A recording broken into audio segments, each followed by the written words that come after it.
So you get it like it's it's May 9th before Christmas. You get it?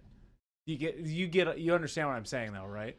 Except that it's the night before Christmas. No, but it's May the 9th before Christmas. Like May 9th, like the 9th, night, the and 9, then.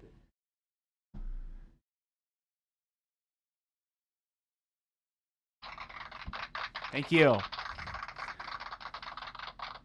May the 9th before Christmas. The and 9th is one word. May 9th. The 9th. Maybe I didn't need the. But now it's hilarious that there's a the. May the 9th. Because I was thinking May the 9th be with you. But then May the 9th be with you before Christmas. Thank you, Ghost Hunter. I'm sorry, I don't have to say it now. You know what? Thank you. Thank God it's Friday, says Jabe. Yes. What? Thank God it's Friday. May the 9th before Christmas. I stand by what I said. And speaking of standing behind us, General Ginkgo, 16 months. Dusty Hobbies fired. Fired. Fired. May the 9th be with you. Fired. I shouldn't have put the. Source does says, what's up with skipping streaming? I really apologize, Source. Yesterday, unfortunately, Jen and I got caught in a business meeting clear across town.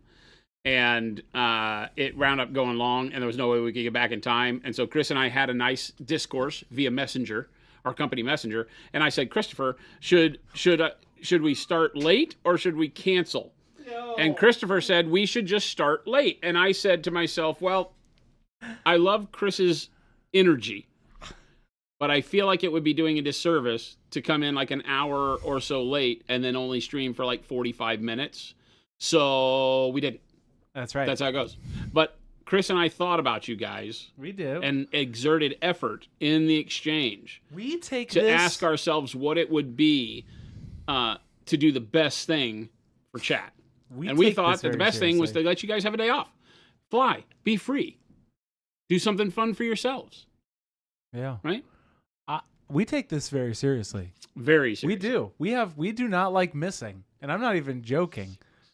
We don't like missing. This is serious business. No days off. This is serious business, paint, win time. Serious business, paint, win time. We need a shirt for that. Serious business. I didn't even blame Christopher there, Phil.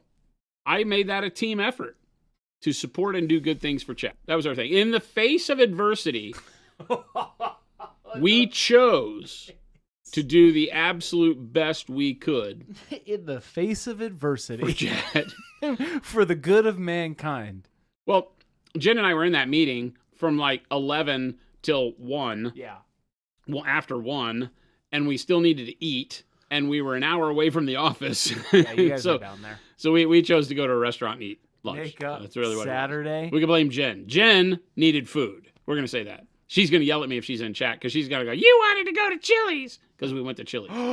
You went to Chili's? I never get to go to Chili's, and I love Chili's. That's a good deal, man. There's only Chili's at the Four Winds. Not many places. Of Phoenix. It's like on the only place you can find a Chili is in and out of town. That's it. Like at the border of Phoenix is the only place you have Chili's. There's none in town. So we did that. Let's go fishing. Let's go fishing. Do we go fishing? No, I was about to tell them the real story of why we weren't here. I've been lying. But then... That was the feels good part. Chris is going to come with facts. Jason. Sir, yes, sir. War-torn and beaten yesterday. I was fighting bloody. Off many people. Bloodied but unbowed, chat. Bloodied but unbowed. Jabe says, you went to Chile without us? Yes. Can I have a conversation about Cinco de Mayo? Oh, I might like to speak to a manager about our Taco Tuesday getting moved to Monday with nobody telling me. That's fine. Oh no. I'm just throwing that out there. That's true. I'm just throwing that out there. No, I didn't want to paint Smaug yesterday. Who knows? You might get some painting with me in the end of the month, chat. Your wish might be granted. I wouldn't hold your breath. No, I wish I could have had Margarita Mondays at lunch. Wouldn't hold your breath. Wouldn't. What a May 9th day it is today. Might not hold your breath. Touche, yeah. Chat. Here's what's up. Chat. Today is serious. Look at that. Hey, you guys all see that pallet cam? Take it. Take it off. Take it on. Take it off. There it is. Did Chris trip over the start button again? What? What are you talking about? Oh, because we started on time? Yeah, he was on time. We were exactly on time today, everybody. Early. Like, yes. I would say we are good people. I would always say we're good people. Doesn't even matter what the conversation is. If somebody has a question about who's good people, well, I can show you some. So, hey. Christopher and I. For all of you tuning in, welcome. Welcome. We are Monument Hobbies. We are Monument Hobbies. Next week. Big week. We are going to be painting up the Wraith Queen, but Jason's going to be showing off a bunch of heavy body acrylic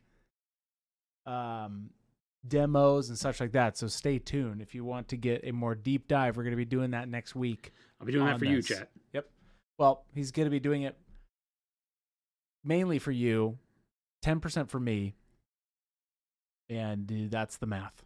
That's the math. Mainly for you, 10% for me. Because I need the B-roll. Is that the same as 90% for them, 10% for you? Or is there some other hidden percentage in there that mainly allows us a legal way to make sure that they don't all feel put upon when they didn't really receive 90% of the value? I think they have at least 90%. If you're getting 90% value, what are you complaining about, man? That's better than most plug-in power transformers. What Jason said. Hey, speaking of Dauntless brushes, if you all didn't know, those are now live. The Dauntless brushes, that link that I just put up there can get you not alive. Live. No, they're live. They're live. I bought 2 sets yesterday. And how'd that go for you? Did you change your life? Did you get home and well, pop them open? And I needed new brushes. Yesterday I went to a baseball game because it was my mom's birthday. And your mom likes baseball? She does like baseball. Okay, it was fun. I was just making sure that you didn't sequester her away to a baseball game against her will. No, because your mother is a nice lady, and I would not like to hear that you were mistreating her in that way. She likes baseball. They got a grand slam. Just checking. Somebody made a grand slam yesterday. Somebody, as in who? Marino. Dan? Not Dan Marino. He came out of He's back? long-term retirement from football to baseball. Bo don't know Jack. Dan Marino's got the dual sport covered. From Miami Dolphins to D-backs in 2025. Dan Marino. Tech Elf says, Monument Hobbies, it's America. We can complain all we want. Yes, true. I will never take away your ability to complain. I will just mute you. Finn, welcome in. Law Dog. Hey, happy Friday, everybody. Awkwardish. Friends, countrymen, lend me some beers. Christmas Sushi's mother is a good lady. She was a space marine. She was a space marine. She was. My mother was a space marine. My mother was a space marine. She wasn't a space She's a good lady. Hey, oh, okay? She's a good lady, chat. Oh, hey. She's a great lady. Hey, oh. Good woman. Hey. Oh. Anyway, so that's it. And now we're here. And now, oh boy, are we. Regiment has a question. Hey, Chris / Jason. Hi. We are not. Oh! We are not. Whoa. I dread the time. Oh, no. Dread? Where you could ask the same question of both and be okay with the answer from either of us satisfying you to the same level. What? It would be question for Jason. If Jason happens to be indisposed or incapable of offering time at this moment, I will defer to Chris as a secondary source of information that may or may not hold as much water or value validity as the pre-mentioned Jason. All right, well, what's the difference between Dauntless brushes and your other brushes? I'll let Chris answer that one. Those are made of gold. Solid gold, those Dauntless brushes. Solid gold. No, they are... solid gold. They're made of solid gold. Jason, gold. Explain to the crowd what the difference is between our Dauntless brushes and our regular synthetic brushes. I won't. I'm busy. They are our workhorse brushes. Dauntless brushes are so we have always in the monument hobbies, like I say always, not for the last few years, but when brushes were the first product that we released, believe it or not, way back in 2016. And so we have always looked to have a range of brushes that offer good painting capability at enough value to fit wherever you are in your journey. There's more and more new painters coming in that are asking questions like, oh gosh, do I really have to spend $60, $70 for a brush set? Can I get started with something else? And rather than saying, yeah, you can go to, Walmart and pay $10 for a batch of really garbage brushes, you might find one or two that work. We spent some time finding a synthetic filament that works to our standards, the white handled brushes that you've seen me use on stream forever now, that I painted, I don't know, damn near every model I painted in the last year I use these brushes on. Long time. And so now we've done those, and that's what these are, the Dauntless brushes. They're just a way for us to offer a brush at a $5 MSRP per brush. All of them are $5. Mm-hmm. There's 5 brushes. There's 00, 1, 3, 5. So we brought a 3 and a 5 into the synthetic lineup where we haven't had them. Yep. And then they brought the BAB back, which is the large flat dry brush or basing brush, right? Because we always had the BAB, and we got rid of the artillery lineup and just turned everything into pro synthetics. And we've had a lot of people be like, I would really like to have the BAB back. Or, hey, well, and we also have a starter paint set that comes with brushes, and we were putting the pro synthetics in there, and it kind of made the set price a little high. So we've been looking at a way to offer some better affordable brushes to get you started. Or what I like is that if you're not a new painter, you're a seasoned painter, but you find yourself, maybe you have a heavy hand, maybe you just like to have some utility brushes that are there that you can really beat on and not feel bad about. That's what these are. They will paint as great a detail as you need to. We're going to paint this whole model with them. But they will also allow you a lower cost solution to those things that are disposable, so you don't have to use like your $30 sable brush to do things you don't want to. If you want to paint a lot of metallics, want to do a lot of stippling, want to do a lot of heavier handed techniques that tend to ruin brushes quicker, then this is your go-to. You still get a really high quality brush, but you don't have to worry so much about wasting the money.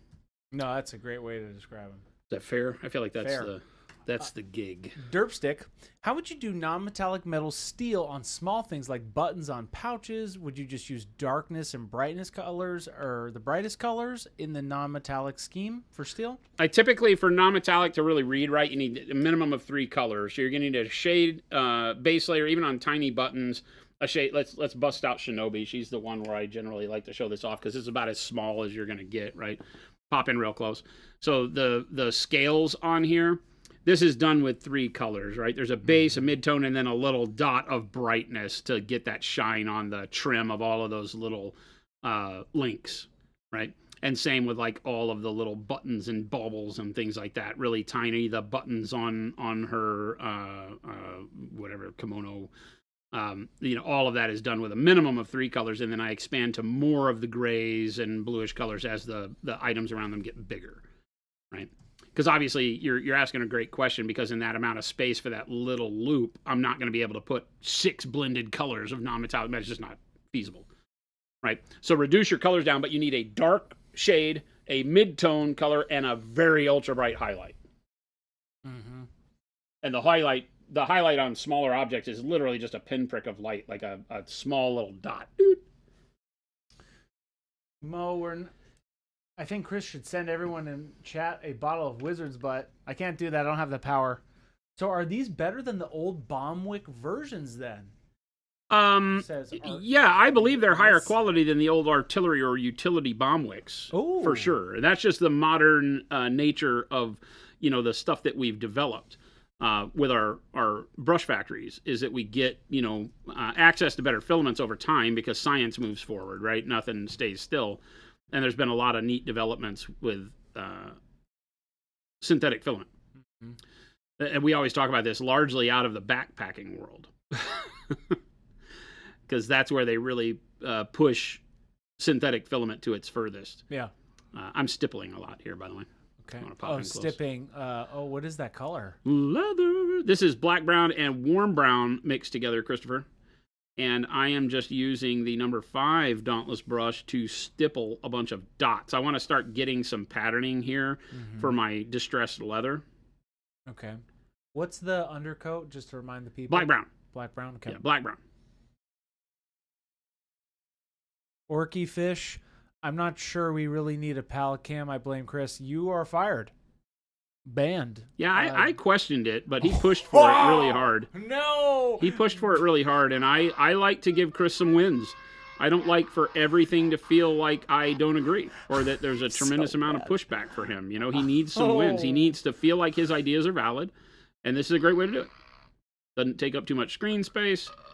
For the 1 or 2 people in the world that think that's a great idea to be able to see me work on the palette, I think it's great. I want to throw Very up. refreshing. Speaking of really nice throw up, Tech Elf, 12 months.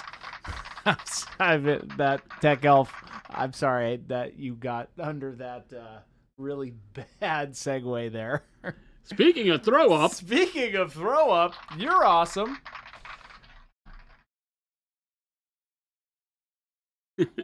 Oh my gosh. This is what we do for Chris. I'm sorry. I just totally was flabbergasted about what Jason just said aloud. That was my outside voice, Chris. Y'all need a gaslighting emote? That's hilarious.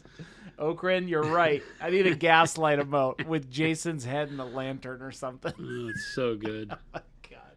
So good.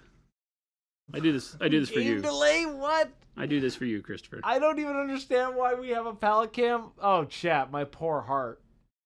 Oh. Woe is me. Awkwardness. My Dauntless brushes will be here soon. I can't wait to beat the beat the bricks off of them. Affordable beater brushes are absolute favorite things. I feel like yours will last longer than most. Yeah, I'm super excited to use them this weekend. I've been beating the crap out of these just in a couple of weeks since we've had the sets around, you know, and I think the only thing I would say is don't forget to clean them, right? Because they will benefit a lot from cleaning. And I have not, right? You have not been cleaning them. I have not been cleaning them, and I can feel on a couple of the larger ones the way that I have been going in and pounding paint on the model in a less thin, like I haven't been doing a lot of glazing. We've been doing a lot of more base consistency painting, and they tend to feel like unconditioned hair very quickly when I do that. so cleaning them frequently will help that out a lot. Derpstick says, appreciate the answer. This is about the small buttons. I got navy blue, slate gray, bright green blue, and white blue for non-metallic metal steel coming in tomorrow. So I guess I'm going to use navy, slate, and white blue for the non-metallic buttons, question mark? I think that works right. You might even use some of the bright green blue mixed in with the slate, right, to get your mid-tone color if you really want. It depends on if you're doing this same steel color on lots of larger things and then also on smaller things, you're probably going to want to make sure that the color reads right. And the slate blue might get overtaken if you're using the bright green blue on things as well. So maybe mix the two of them together to get the actual mid-tone that you would do on the small stuff. I would play around with it and see. Either way, slate blue's great. Against the dark navy will be great. You might just want to raise your mid-tone color from the slate blue up just a hair in value. Get it a little bit brighter for the small buttons and stuff.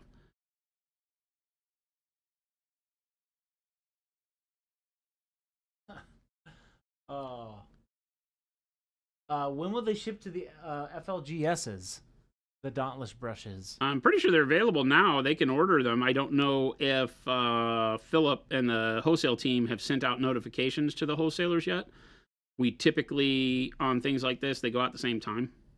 But because this was kind of a soft launch, it didn't, not a lot of fanfare because it's more brushes. But yeah, that they should be available to order right now. They're in stock, and I believe, I know they're part of the catalog, so they can order them from the wholesale catalog. Because I adjusted that yesterday or the day before.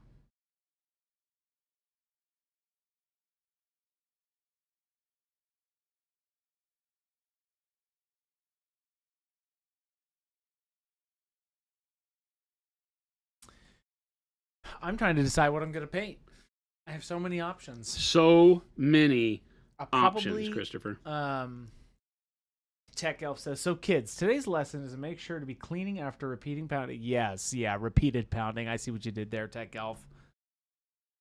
See how I had to stop myself mid-sentence from your flavorful comment? I won't do it. General Ginkgo, I'm excited to try them out. sometimes I'm unintentionally hard on my brushes. Try to keep a few. Me too.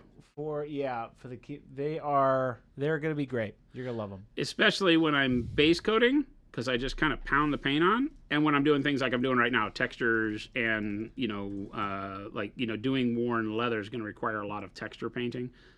And I typically use a lot of stippling or very fast, hash mark, stuff like that. And I don't worry about how I treat the brush when I do that, because it's more about the outcome than, when you're blending, you can go fast or smooth over time.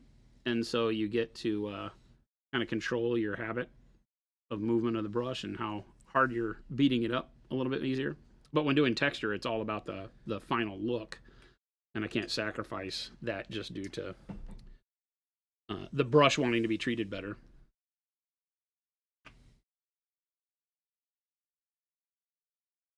Yeah, I think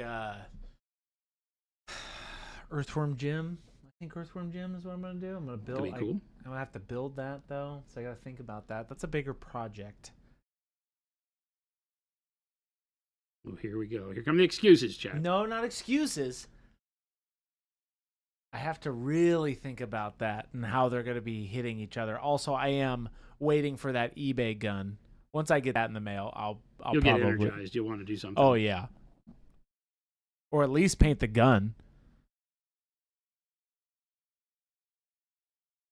Oh, yes. I noticed Mr. Jason uses his first finger and the middle finger to hold the brush and shifts between both. Is that just for comfort or control? Both. When you say I shift between both, do I?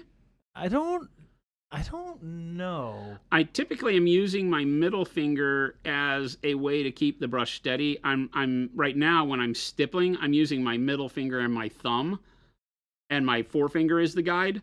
In normal painting, I'm more painting with my forefinger, right? These three fingers here in some combination are moving the brush, not my wrist. We talk about that a lot in that video about how to pull a straight line. I just learn how to paint from the knuckles in your fingers and thumb, not from the wrist. When doing detail work, especially. There are times where you're painting larger objects where you might want to paint from the wrist because you can pull a much longer line that way. But it takes a lot of learned control to really pull that off.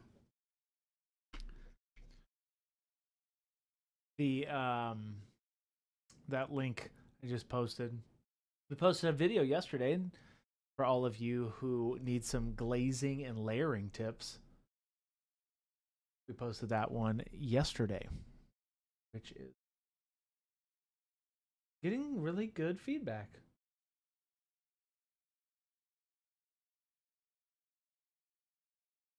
Yeah, that was a neat, quick one, right? That we did in just a couple minutes, showing you how you can get some layering and blending, and in a way that, I didn't take time to make it look pretty. I took time to make sure that the colors looked all right. Mm-hmm. And at the end of the day, you can imagine doing a whole army that way, and you get some really, really good outcome. Well, and it's the concepts that people, I think, are really gravitating to. It's like, as you're doing a simple, simple workup, they're listening to the concept. That's what I found out of it, right? Where I see what you're doing, and then I'm like, okay, I could take this to any level with a certain amount of time, right? Right, yeah. So, as I talk about in the video a lot, is just, spend more time focused on your blending, making it smooth and not getting outside the lines. I get out a lot outside the lines on that one. I'm painting much like I am right now, where I'm not worried about it being, perfect. I'm worried about color and where I'm placing the color, and then I'm going to go back over it and glaze to smooth it out at some point.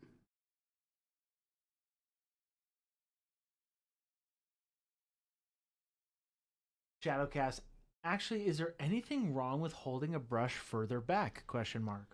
It's all about geometry and physics, right? If you hold a brush further back, your lever length is much longer, and so you don't have as much control at the tip, right? Smaller movements here equate to larger movements at the brush tip, whereas the closer up you hold it, that same amount of movement, makes for a lot more control.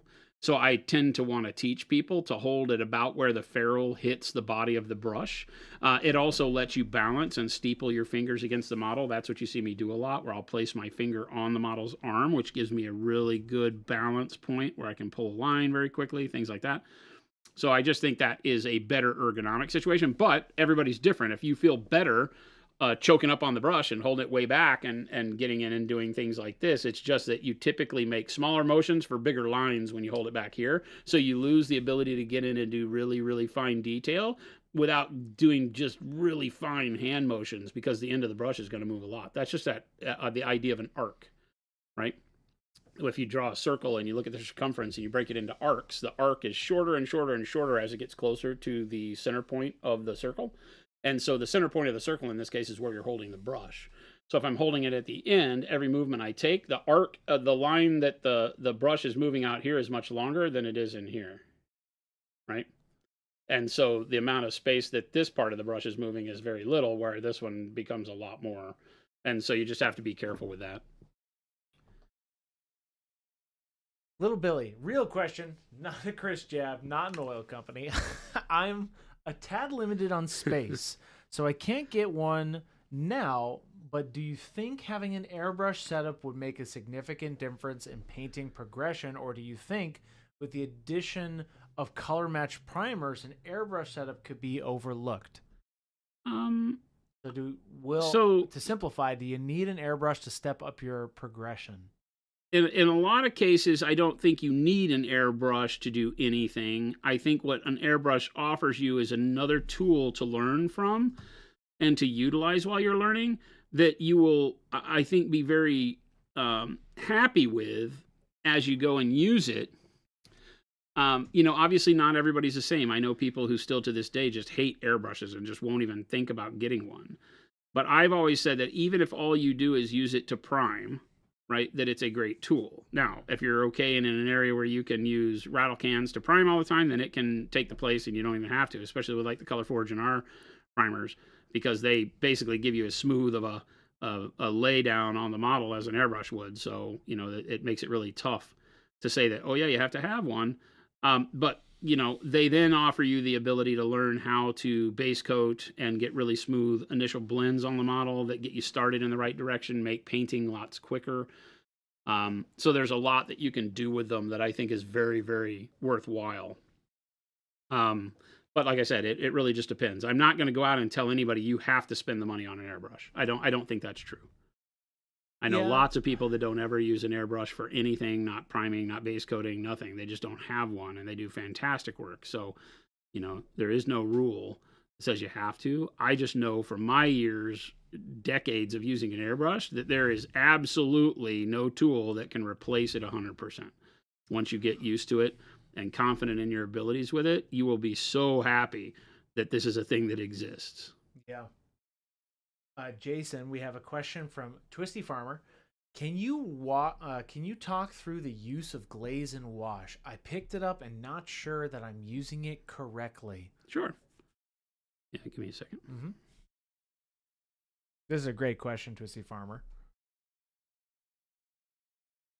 Give us the lowdown on glaze and wash. Let me get done stippling this. Really interesting. All right, thanks for the notes. Keep it in my back pocket. Yeah, the airbrush is awesome. It's a fun tool. I really, regardless of at the end of the day how it looks, I actually just like using an airbrush. It's just fun, especially with our paints because it makes it so easy.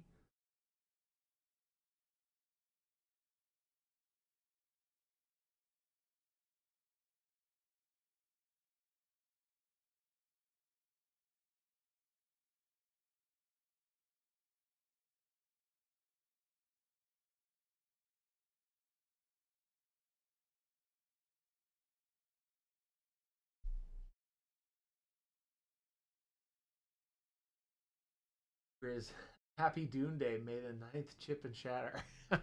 I tried to make it, May the 9th before Christmas, and I didn't execute that one properly, chat. Could have let the out. I get it. Yeah, what Dusty Hobby says, PA is magically the airbrush. It truly is. Okay, so let's talk about Glaze Wash Medium. Yep.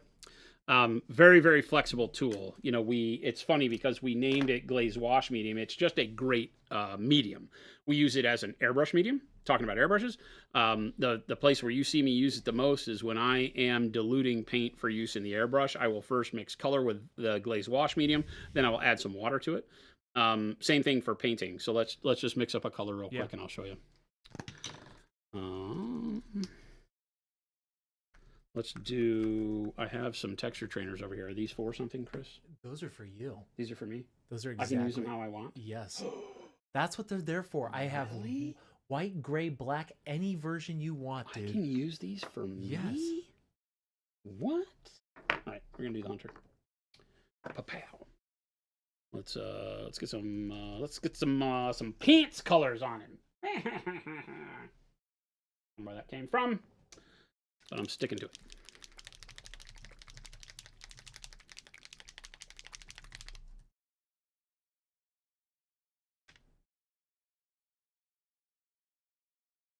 Is there any difference to wiping the brush on skin before painting as opposed to something like a tissue? Like others have said, the tissue will be more absorbent. And so you just have to make sure you're paying attention as you're wicking the moisture off of the brush, how much you're losing. Where you might see me do, 6 swipes of the brush on my finger before I get going. You may only have to do 1 on a paper towel because it may just suck all the moisture away. And every paper towel is different. So my skin's going to be the same every time. So that's kind of why I've decided that that's my tool of choice. Right. Good. Great. I'm going to base coat this real quick just to give us a foundation of color that I can show you glazing over the top of. So this is dark camo green. No thinning, just paint straight out of the bottle to get us a good base layer. That covers pretty good, Chris. Doesn't it, though? You make a damn good paint, Christopher.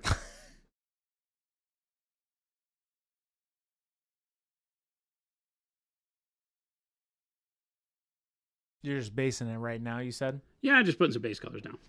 We're going to show, basically, I'm going to step you through some glazing. I love it. Right? Oh, and we're gonna show you the fundamentals of glazing, and I'm using the Glaze Wash Medium as an educational tool at this point in time to show you what it's really built for, why we call it Glaze and Wash, right? Because it's meant to give you a heightened sense of confidence when painting with diluted paint, because it keeps the viscosity of the paint closer to the way the paint is in the bottle, right? We expect paint to work a certain way. And that has a lot attached to that statement, right? It needs to be a certain thickness so that it feels a certain way when you put it on the model, right? Every time I touch the model with my brush, I need to make sure the paint stays where I put it. In most cases, like for just general painting is what we're talking about, right? And so, as I dilute it so that it is less opaque for things like glazing and washes and so on and so forth, you have a problem, because most of the time when you dilute a paint for its opacity, you're also diluting its viscosity. So it starts being more watery. The paint starts moving in ways we don't feel comfortable with on the model, right? It just kind of forms blobs, starts running, and gets to a point where it doesn't feel the way we want it to feel. Fair? All right. So let's blend. Let's just keep this in the green space. I'll do some dark yellow green. Right, over that dark camo green. So we'll get some dark yellow green.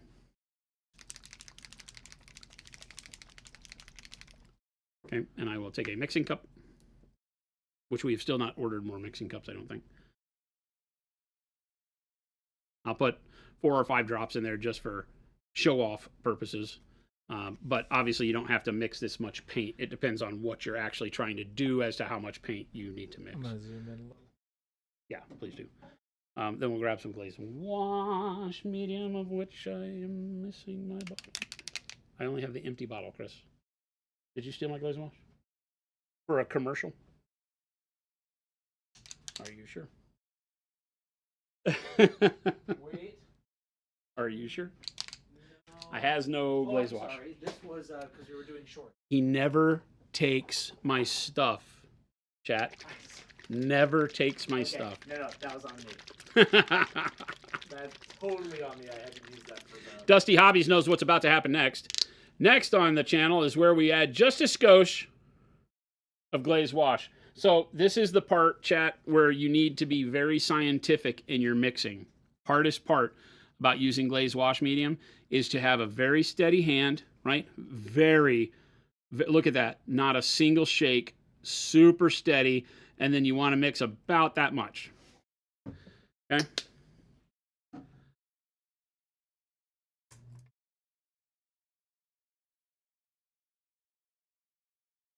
Okay? So that was highly scientific mixing process. We do that around here. Hand of a surgeon. Hand of a surgeon. What this is meant to show you is that it really is a very flexible tool. The way you mix it doesn't have to be, I was being sarcastic, obviously, for those of you in the back. And you don't have to worry about it. I talk in terms of like 8 or 10 to 1 glaze wash medium to paint. And then I take the butt end of a brush and we'll mix it up. Boom. Paint and medium together in lovely matrimony. Till death do they part. Or until it dries up in the cup and I throw it away. That's probably going to happen first. Right? So that's about, we'll call it, 10 to 1.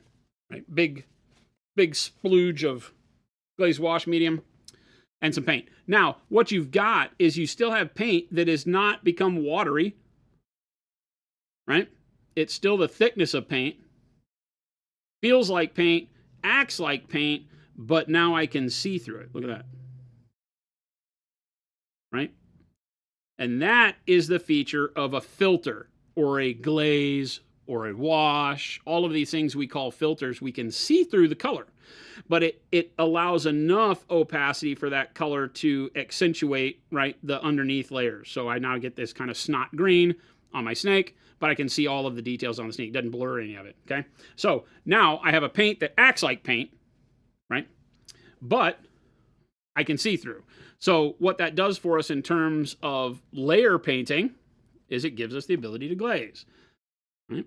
I'll get some more of that paint. Now, in terms of teaching, can you punch in one closer? Yeah. In terms of teaching more of the glazing fundamentals, when you load up this paint on the brush, you're going to have quite a bit. I always take quite a bit off. You don't ever want to go to your model with a big blob of paint. You want to make sure that most of the blob goes onto a paper towel. That's what the question before was. And then when you get rid of it, now I have enough paint to still cause color to appear on the model. But notice how I'm not getting a paint stroke on the model that feels like, a big blob of color. I'm just accentuating the bottom layer now. And so this is where the glaze wash medium really comes into its own, is it allows you to place paint on there that gives you an instantaneous blend. Feels like paint, doesn't drip anywhere because it's not watery. Right? Acts like paint, feels like every other brush stroke you've ever done with a normal paint right out of the bottle. It's just see-through.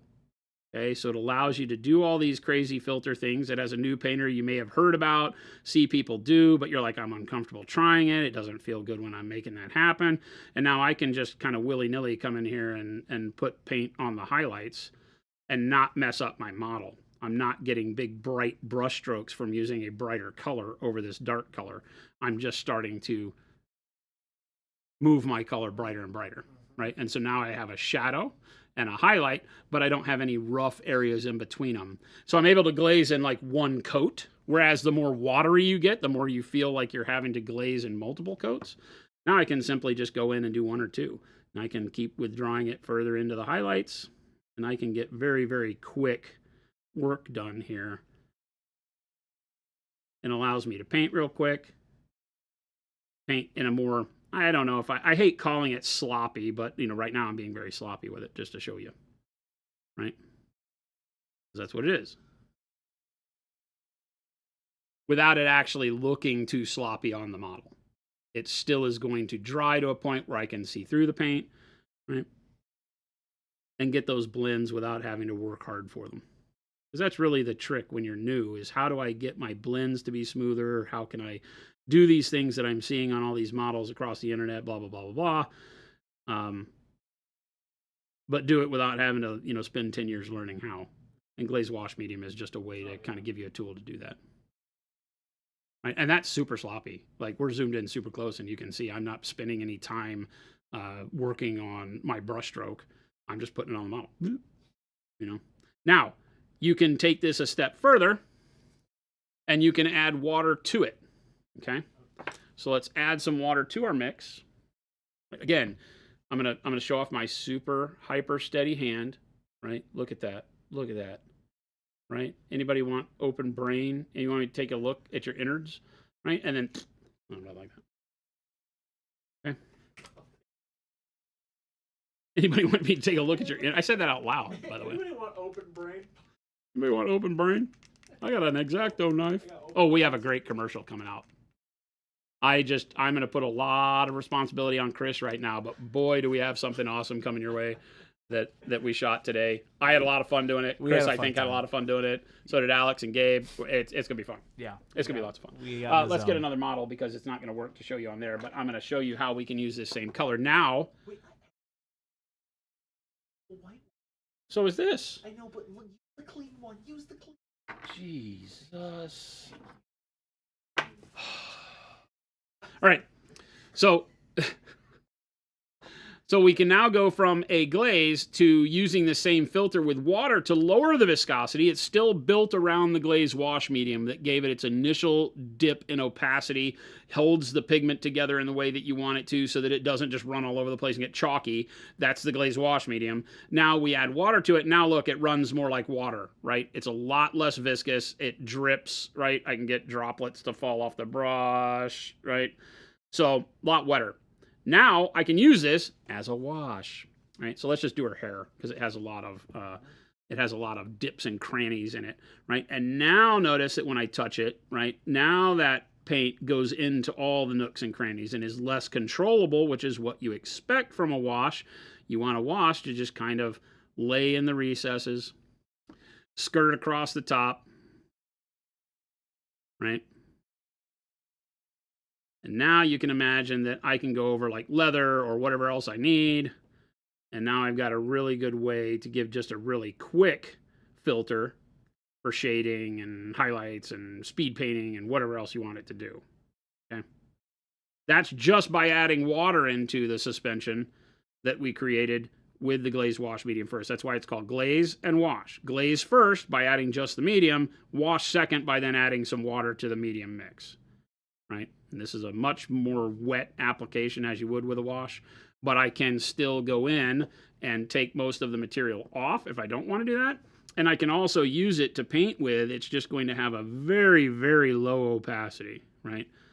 So I could come in and make it stay more where I want it, but it's still going to wind up pooling at the end of my brush stroke, right?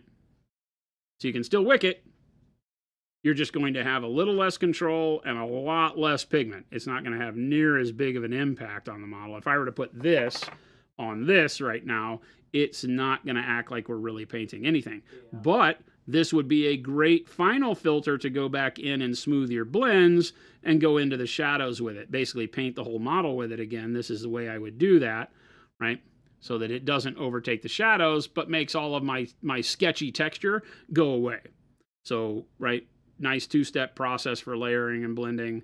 You can just go over it with a nice, fast kind of wash level filter with the brush and go into the shadows and everything, and that'll just smooth everything out, and boom, and now we have a really good start to painting some, camo green pants or whatever it is with all the shadows built in really nice. And we did that in, 2 minutes? So, make sense? That's how you use the glaze wash. In addition to doing that, you can make these same mixes, and I would put this in an airbrush and spray it with an airbrush. This is probably a little too diluted. It's not going to give me a lot of color, so I wouldn't have put as much water.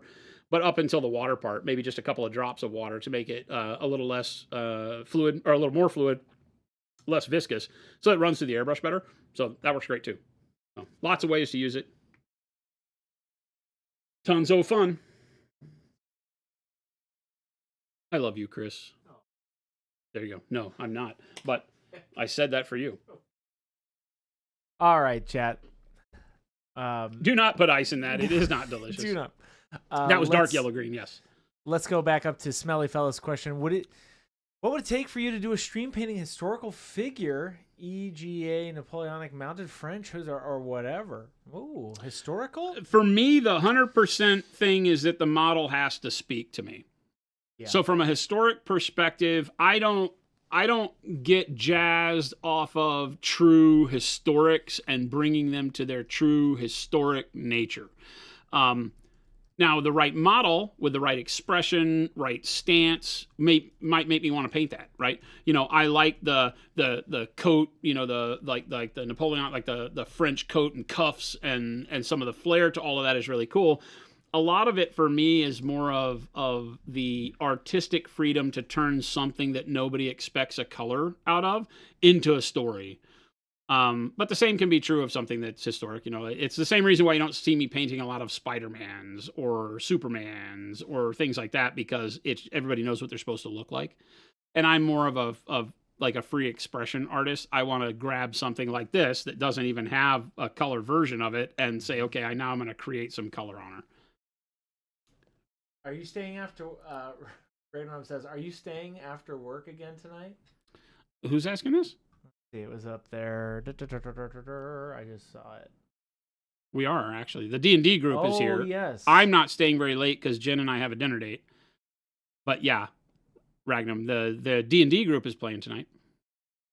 Well, maybe it was. There you go. That was great, Jason. Thank you for doing that. Thank you, Christopher, for allowing me the venue and the time to be able to do this for the people. I got all the questions, but see what I did there, Chad? I kept texture trainers by Jason. See? I can do these things. Thank goodness the thumb isn't green in time for dinner. Oh, yeah, it'll be a good one. Are you okay? No, I've got a little bit of a funky rash going on, but other than that, life is great. It's great. Other than that, life is great. I like how, see, that's the thing. I had those texture trainers over there the other day for your eye demo, and you're like, I'm going to do it on my hand. Yeah. And I'm like, man. I did that just for you, Chris. I understand. It's okay. I get it. Did that just for you. See, Mo, thank you for that compliment. I'll take it. Chris Cosmo's asking, I struggle with edge highlights. They almost always look chunky. Any suggestions to get crisp lines and cluttered places on the model? We just did a really cool edge highlighting video where I talk about that. Yep, I will link it's up on the YouTube. Chris will link it for you. Mm-hmm. A lot of it has to do with the angle of your brush. There's a lot of factors, right?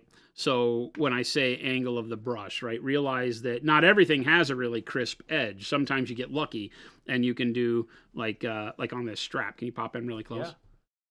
Yeah. Can you focus for me? Yeah. No, that doesn't look focused to me. 1 second. My focusing's not working. Hold. There we go. Oh, my little dial's not working. 1 second. Battery? Might be battery died. Bring it up a little. Down towards the. There you go. Huh. The battery's dead. It must have reset itself when it did that.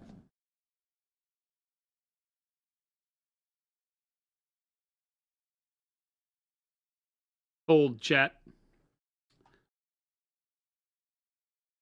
I want to do 1 second.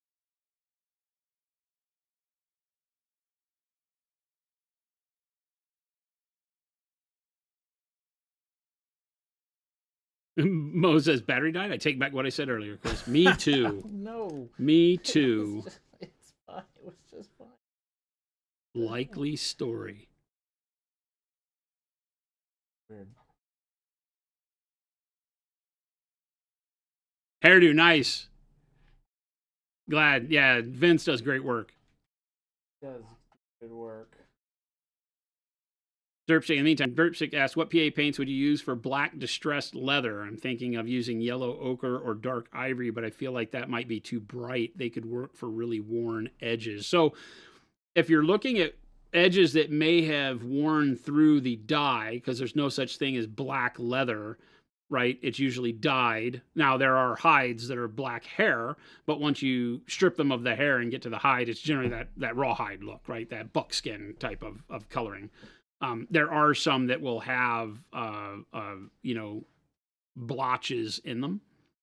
But so all the leather I like to think of as it gets distressed, it will become lighter underneath. I don't think yellow ochre is the right color. I think you need to get something more along the lines of like maybe a light umber. Are you trying to do it from there? I'm just gonna manually do it. This is bugging out for some reason. Can you punch us in closer? Because that's the only place you'll really be able to tell, I think, right? Or are you able to get it in the... I'm gonna just manual focus. Hang on to your butts, Chad. He's going to move the camera around a little bit. Be there for that look. That looks good. Yeah, that looks good. There we go. Good. Huh. I'll reset it after. Okay.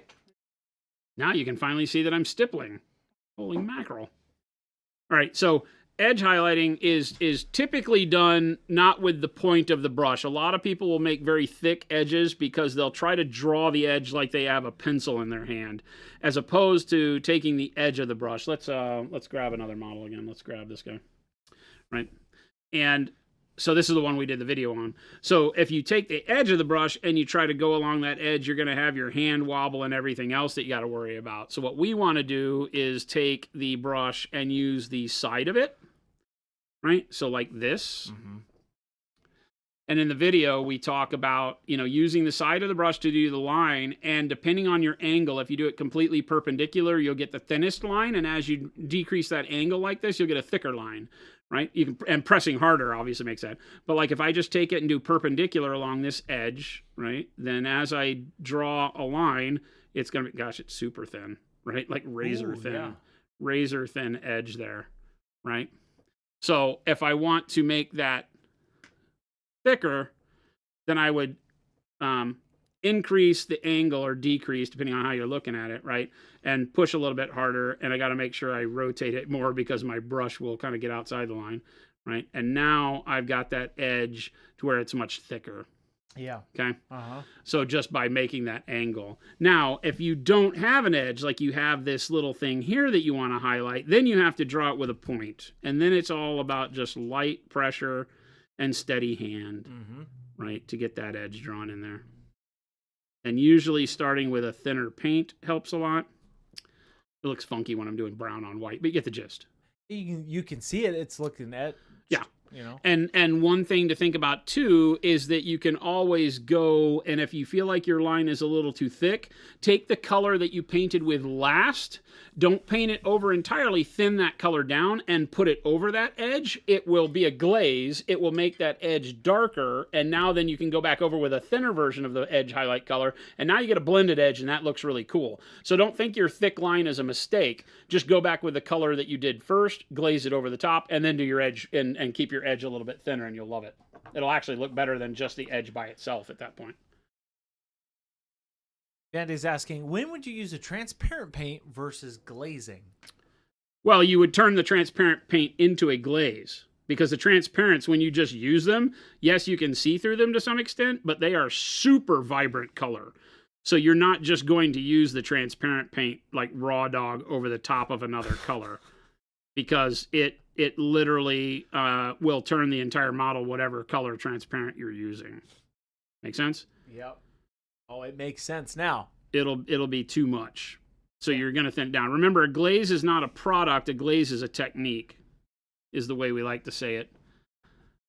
So glazing is a technique. Any paint can be a glaze. It just has to be lower in opacity. Can you punch me in closer? Yeah. Chris, you're absolutely welcome. I can get kind of a... Sure. Something that's easier to stay in frame, but sure. Is all of that not working? You know what? My batteries, for some reason, are cooperating. Okay. I might have to reset these. Are they plugged in? They are. That's why it's a little... This one. Oh, this one's working. It just needs to recalibrate. 1 second. You said zoom out, right? I like that, yeah. There you go. That's now it's out of focus again. No, that one's okay. Is it? Let me see. Very strange. Does it seem out of focus to you, chat? Seems out of focus to me now.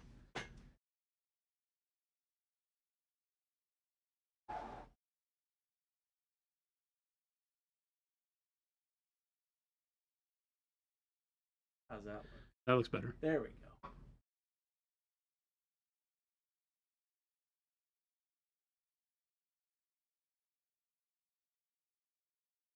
Just painting with dots. Stippling. Only stippling right now. With leather, it's going to give me the ability to create lots of neat textures on the base. And if I stipple every layer of color, then we wind up with that texture living through the entire dimension of the leather, not just at the top layer. A lot of people will just stipple once they get to a color that creates enough contrast to actually see the dots. And you miss out on a lot of opportunity to capture texture that way because the underneath textures don't really become visible until later on. The when's best to raw dog a transparent as Dusty Hobbies? I don't know that we can answer that live on stream. That's against terms of service. Now, if we can answer the question on when would you just use a transparent right out of the bottle? Rarely ever. Rarely ever, right? Rarely ever do I use a transparent right out of the bottle. Is that just because it's so... so intense, right? Yeah. I tend to use the transparents. If I'm using it right out of the bottle, it's typically if I'm airbrushing something where I want to filter over like a zenithal prime and I want blue armor. I could do the zenithal prime of the model in black and white and then use the transparent blue right over the top of that and get blue armor. If I'm wanting to use it as a more of a glaze highlight or shadow color, then I'm going to want to thin the crap out of it, is the reality. Yeah. Right, so this gives me the beginnings of that distressed leather. See how my stippling turns into like a cracked surface? Yeah. Right, same across the straps. All of this is just tiny dots, none of it. I mean, I have done a couple of little lines in there as I go with color, because that helps. But you can see how we're building up that texture across this leather breastplate. Ghost Hunter says, are you dot matrix painting right now? Yes, I'm going back in time. Dot matrix. Oh, that's a nightmare. Dot matrix printer. Carriage Texture return. working overtime, yes. Paper getting jammed up in the rollers. Well, it says transparent, so like that hot sauce, you only put a few drops on the entire pot of chill. Yeah, 100%. They will absolutely light you up if you don't. This model's looking good. It'll be cool to see the heavy bodies, the expert acrylics. Yeah, I thought we'd do the leather. Get the leather started without them. Danny's asking, would you use the transparents as a speed paint substitute? Yeah, you definitely can. You mix them with a glaze wash medium, and then you get a really, really punchy color that allows you to create a speed paint, contrasty paint. Yeah. Right. Our transparents released the week that contrast paints released, if you can believe that. That's how long they've been around. Really? The same week? The same week that GW released contrast paints, we released our transparents. Really? And John Nenes, for the first interactions that we had with John Nenes, was that he said, I found something even better. And he took our transparent paints and put the contrast medium that they made with our transparent paints, and it made a better contrast paint. So our transparents just have better pigmentation. They are fine art paints in liquid form as opposed to just what is traditionally I don't say this as a negative competitor mindset statement, but contrast and speed paints are typically just bad paint because you would not formulate a paint that way if you were trying to sell somebody a great painting product. Yeah. They need to exhibit the qualities of bad paint in order to work the way that you want them to work. And so that's why we've never to date released them, because we don't like doing that. We don't like sacrificing paint quality to achieve an outcome. Yeah, just that's... Because it's hard to control. You know, you've heard horror stories of the paint reactivating and all the things that can happen downstream of that. And so we try to avoid that with products we make. But you can take the transparent paints, mix them with the glaze wash medium, and get a very good quality paint that has a similar function. We've done models that way, where all we've done is pre-highlighted or zenithal prime them, and then done the speed paint method over the top. I don't have any sitting here, but we'll get some demo models up on here. For For what? Well, we have some demo models that got removed when we took away that big shelf that were Oh. painted that way. Oh, okay. Which ones? The Kings of War? A lot of them were like the Night Terror models from. Oh, okay. I could. I'll grab those afterwards. Danger says I use glazes for transparent paint to fix old contrast messes. Nice. If it ain't broke, don't fix it. Oh, it's broke. I didn't realize that they came out at the same time. That's cool. Same week. Or within a week of one another. It was funny. Everybody was like, "Oh, that was kind of weird that you chose to do that." I go, "I have no idea. I have no visibility to what GW is doing. Did you think I have some What a crystal coincidence, ball? Jason. What a coinky dink. I have spies." That's what the leather No, we looks didn't. like It was from their it was just chat. very funny. What's that, Chris? No, I punched out because I wanted to see what I'm starting to see the effect of this. Your stippling, right? Mhm. So I'm doing it in the way that I would be highlighting, right? So I'm only right. really focusing on the areas where I would get some light as I go brighter colors, as you can see. But the stippling doesn't ever give me a very big intensity of color. So you're going to do more layers of color to do this Right. In most cases because you're not painting, a ton of liquid on the model at any given time. So, as you can see, like as I rotate the model, sometimes you can see where I've stippled and sometimes it disappears. Yeah. Right. And that's kind of what we're trying to do is create a stair-stepped texture that gives us that visual that really doesn't come alive until we start putting the bright contrast on here, which will happen with like olive flesh maybe we start using, right? Something like that. That's when it'll really start. And then we'll popping. glaze over the top with more browns and reddish browns and things like that to give it the feel of when leather is used, it has oils that seep into it from your hands. You can imagine her with like blood on it over time or whatever. Stuff soaks in because leather is porous. And so it stains it. And so it has lots of different opportunities to put blotchy coloring on it and glaze different colors into it. But the texture is what's going to sell it as the material. So I want to focus on the texture first and then focus on color after. Now I'm doing all of this texturing in browns because I know I want it to be brown. But I will then be able to glaze other colors onto it. I glaze blues and greens and oranges and whatever else I want to shift the color a little bit. Speculous. I recently got a pet tree. It's Telemachus. Telemachus? What did I say? Telemachus? You said Temecula. No, it's Temecula. Temeculanus. I'm going to need you. Temeculaculius? I'm going to need you to be nice Hey, to my you know boy, what? Telemachus. Telemachus has been here forever. Telemialacanus. Hey, I give you so many special names. I recently got a pet tree. You're going to hate yourself after reading It's this. like having a dog, but the bark is a lot quieter. Wow. I told you. Iterator, by the way, what is this model from? A resin 3D printer. This is the Wraith Queen. Wrath's Queen? The Rafa Queen. Wraith Queen from, and I don't remember. Do we know what the company was that did it? I never remember. Projects, I believe. Let me double check. It was a Kickstarter that I stumbled across because a friend of mine on Facebook was like, "Hey, you ought to go and get this model. It'd be fun to see it painted on stream." And so I went and looked, and I was like, "Oh, that thing's rad." And because it was a STL, I backed it. I don't typically back Kickstarters, but because this was an STL that was already completed, it just needed to get funded, and then they'd ship it out, the file out, and so that's what we did. This is... I've got the link for you. See what I do? I'm all. It's on my Mini Factory, so you should still be able to get it. Here it is. Somebody in chat found it. It's right here. There you go. Notice how I pull all my stippling into the center of each panel so that my dark edges form themselves. I don't have to use any kind of a wash to get the edges of the leather to have shadow and depth along them.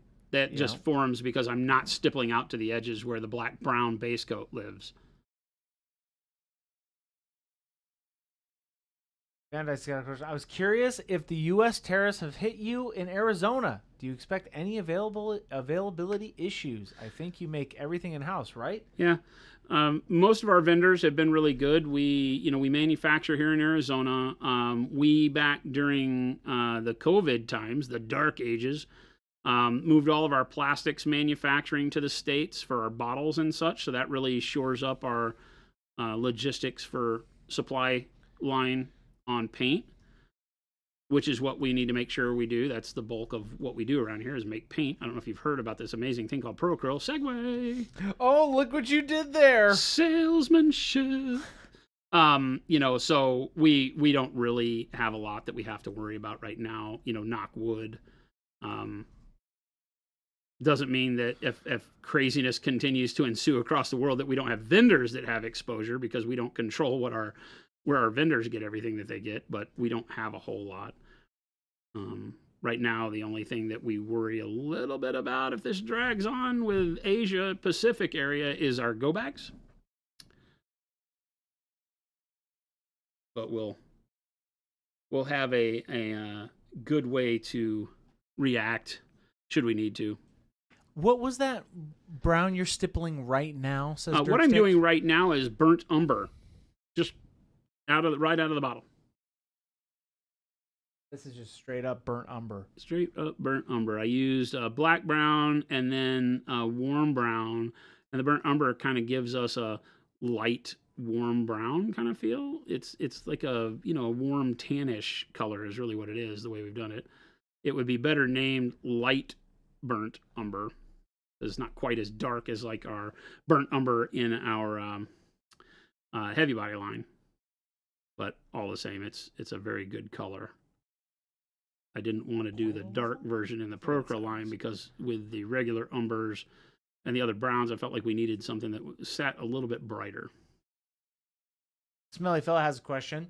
Does the term stippling and pointillism basically mean the same thing? Stippling is how you get pointillism. Does that make sense? Pointillism is a style based around stippling. Okay. Right, using dots to create a classical painting style where there were some really famous Day in the Park kind of paintings by old masters that were all done with dots. Women with parasols in the park on a Saturday kind of a thing. And there was tons of different content that was done in that way, but it was all done. Yeah. So you are very astute. Yes. Pointillism is stippling. Okay. Got it.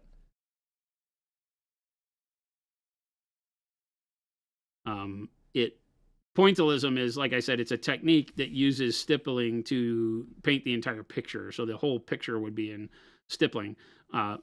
We don't typically say do that in painting because it loses the ability to do readable texture. If everything is the same texture, then nothing is unique. Yeah. That's something that I like to teach. Be careful with your brush strokes once you get to a point where you're really trying to, I don't want to say define your style, because I don't know that we ever as artists really, some of us do probably. I never really have thought about what makes me Jason, what makes my mother look like me. It's not the way I think. That was my horrible French accent.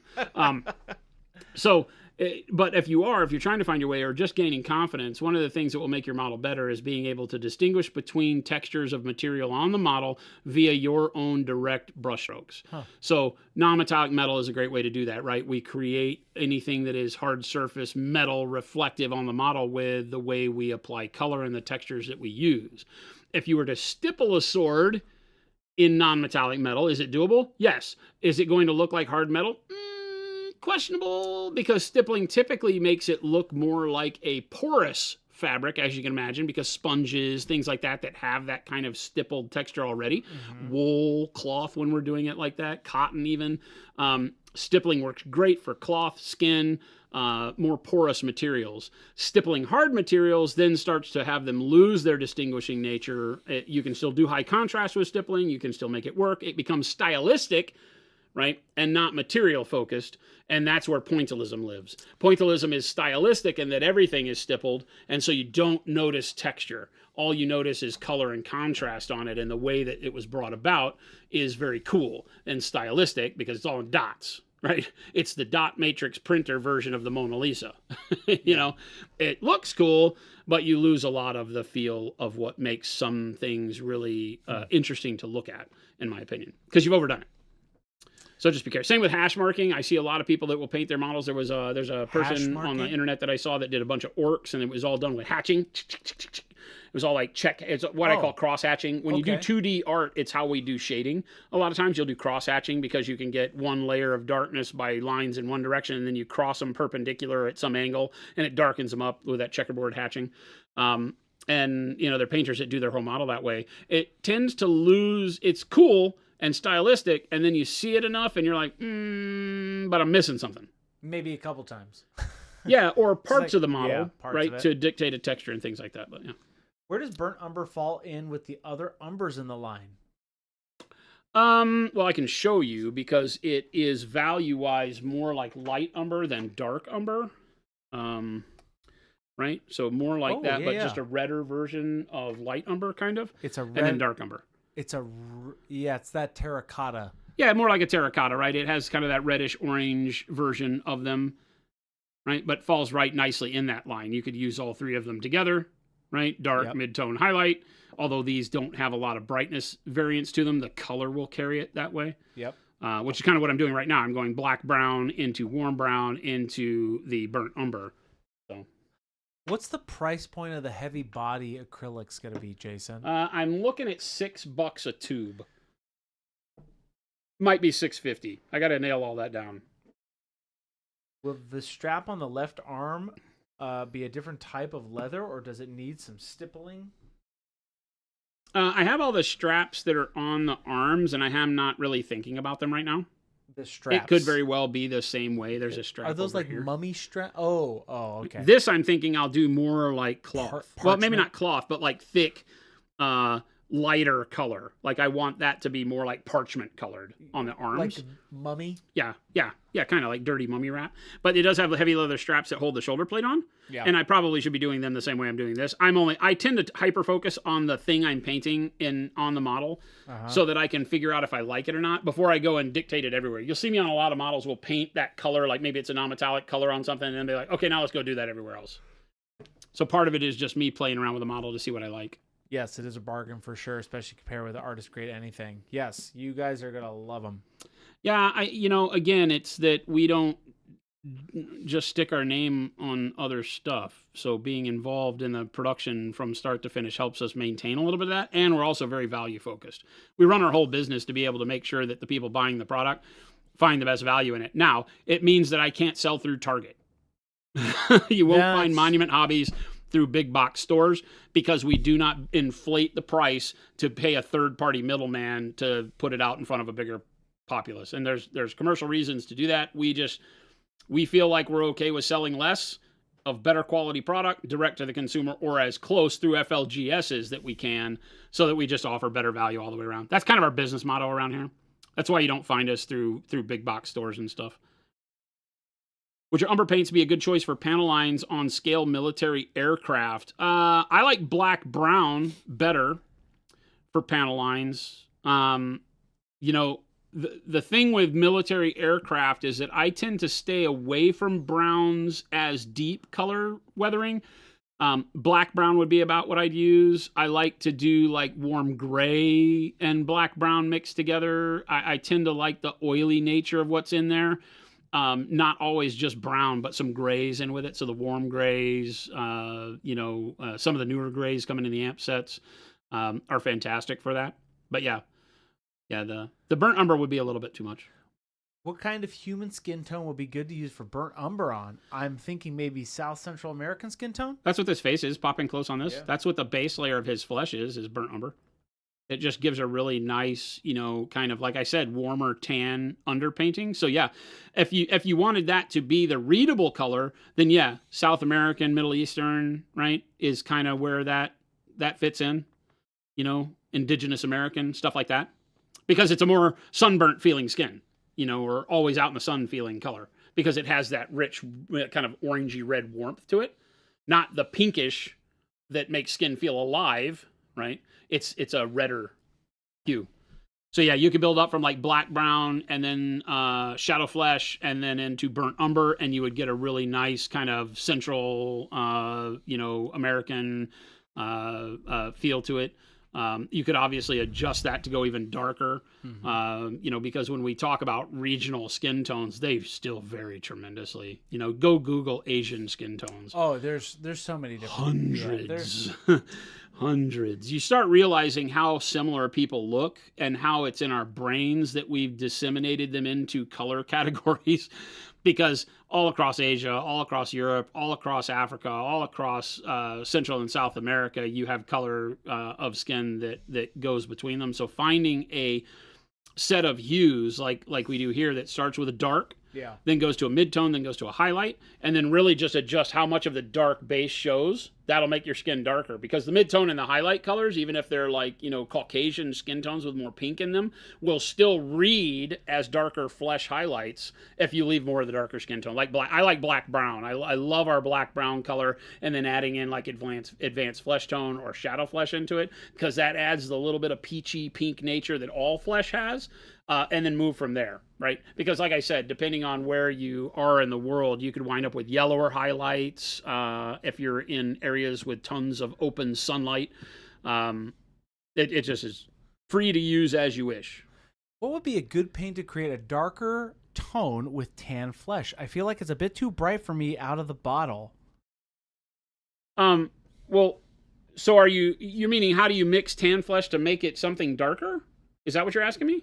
I'm thinking that's it. Because tan flesh, and then we make like beige red, right? And so beige red is kind of the darker tan flesh, but it leans a little bit more pink, right? So a little... And then you get into like advanced flesh tone, right? So advanced flesh tone and tan flesh work fantastic as a way to brighten and darken each other up. And then you have the bright shadow flesh that gives a more peachy color in there, and those all work great. Advanced flesh tone is my favorite, like one of my favorite paints. Yeah. So when you look at all of our flesh tones, they migrate between whether or not they move reddish pinkish or yellowish orangish, right?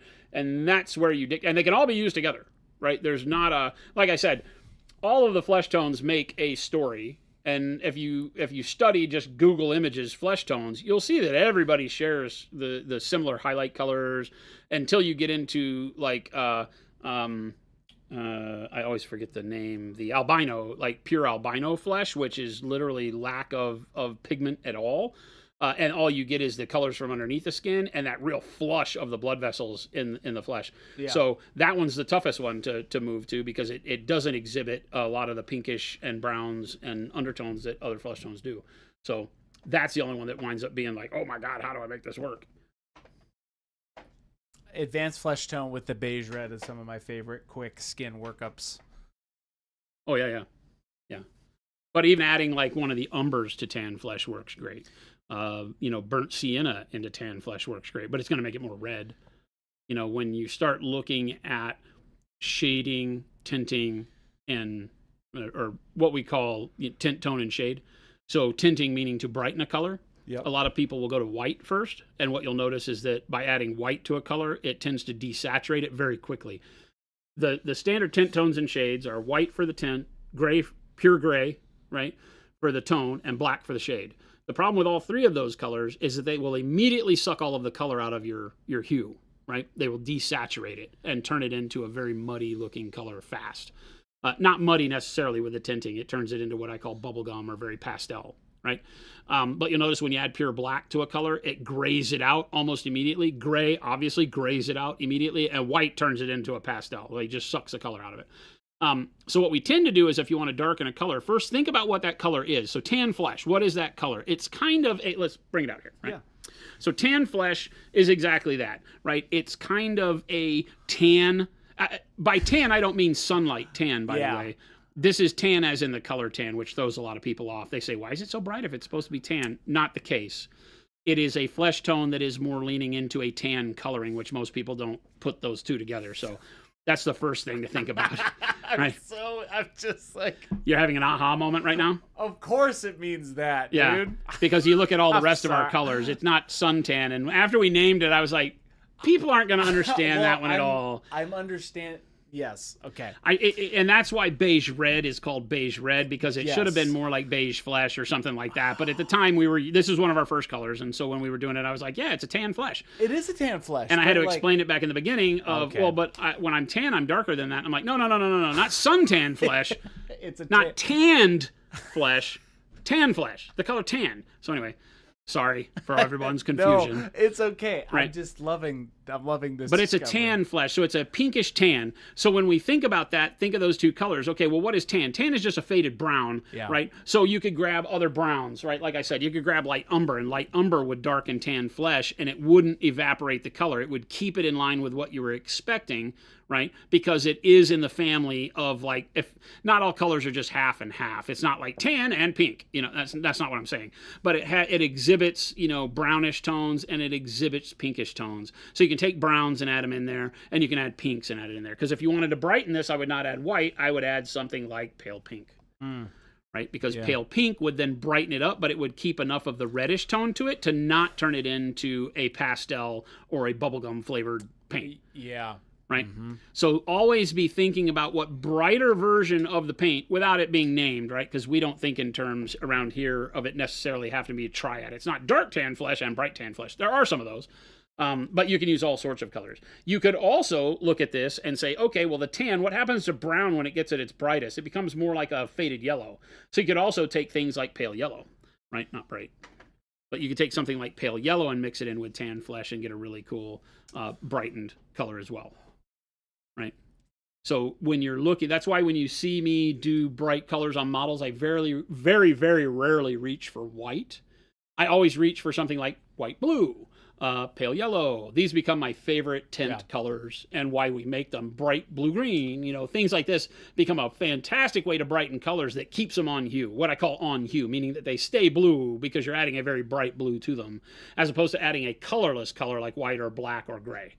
Yeah. Right? Because they're considered colorless colors because they don't have a center hue that you can really focus on, or they move every color they touch into that hue that they are in terms of black and white. So, wow. Make sense? It does now. It does Chris. now. So, but when you describe it, it's Holy like, bananas. it actually makes sense. And Defree says, do you guys have more reds in the pipeline like a scarlet? Perhaps. We have quite a few. The reds that we have, I mean, I'm looking at them right now. We've got 3, 6, 9 reds. That's a lot.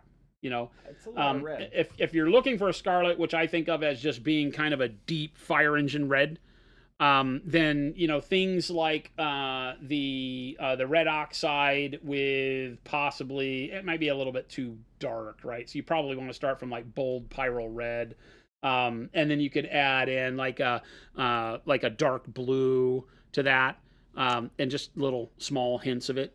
Then you can get to scarlet very quick. Scarlet, I guess. Yeah. Is scarlet more blue? Right? I'm just looking to darken up the red in a way that doesn't move it. If you put too much, it turns into like purple, right? Beige red was the biggest surprise. Absolutely. Providing the range of skin tones helps simplify the thought process. Oh, yeah, definitely. Yeah, absolutely. We love those questions. Yep. I admit with reluctance that you thought it was tanned flesh. Everybody does. Don't worry about it. That's an us problem, not a you problem. Well, I thought, it still kind of looks like it, right? So, I mean, It's just too bright. And it's funny because for me, I never thought of it that way. It never crossed my mind to think of sun-tanned flesh because I'm like, no, this is way too bright. No, but it's a tan flesh because it is more of it's desaturated to the browns. It's a tan flesh. That's what it is. Yeah. Hey, Chris and Jason, I'm following your painting of Sanguinius. I'd like to show you. Do you have all of Discord? Yes, here is our Discord link. It's almost like we paid him to ask that question. Boom! Aaron, check it out. There's a link for you. Aaron Avenge, we'd love to see what you're working on. There's a work in progress channel on the Discord. Yep, throw it in the whip. Hey, throw it in that whip. Make sure to tag us on there. I'm at Monument Slow Fuse. Or am I just Slow Fuse? I think you're just Slow Fuse. I may just be Slow Fuse. You're just Slow Fuse. I need to just be Monument Jason. I need to just change that. You can't do that. I can't do that? You're Slow Fuse. Is the legacy that I have to remain Slow Fuse? Nobody knows what that is, and new people have never heard that before. Well, you just told the world. Oh, jeez. You could just be Jason. I am Jason. That's it. I am Jason. I am Groot. No, I guess that's true. Monument slow fuse. It's these old habits die hard part, right? Is it for those of you that may not know me from that time, right? Remember that, or learn for the first time that this channel started, this whole company started as a business called Slow Fuse Gaming, Yeah. and it was built around my streaming channel where I streamed video games, and it was funny because in World of Tanks the other day I'm playing, and my name in World of Tanks is Slow Fuse now. It used to be Slow Fuse Gaming, and it's Slow Fuse now. And I got a private message from somebody that was on my old friends list, and I noticed that they're like, "Is this Slow Fuse from the stream?" And I was like, "It is." And they just had this outflow of, "Oh my God, that's so great, you're playing again!" And I'm like, it's just so strange because I'm not known for that anymore. And so I've always thought, like, oh yeah, I should probably just be Monument Jason now because that's how everybody knows me. They're back before the paint. Yes, Black Wolf. I was there back before the paint. Yeah. Many of you have been. Many of you have been loyal. There's still people around here that remember me streaming video games. That stuck it out. We lost so many viewers and community members when I stopped streaming video games because they just didn't care about tabletop games and painting and nerd stuff like that. Their version of nerd stuff was something else. And I totally understand, but it was depressing for a while. And then to know that, the group of people that stuck around, that's so great. What would you use after burnt umber to make the skin tone lighter to give a variety to an army that's South American themed? I will go into, let's do a little bit of it real quick, right? Because we got the burnt umber on this head. We do have burnt umber on this head.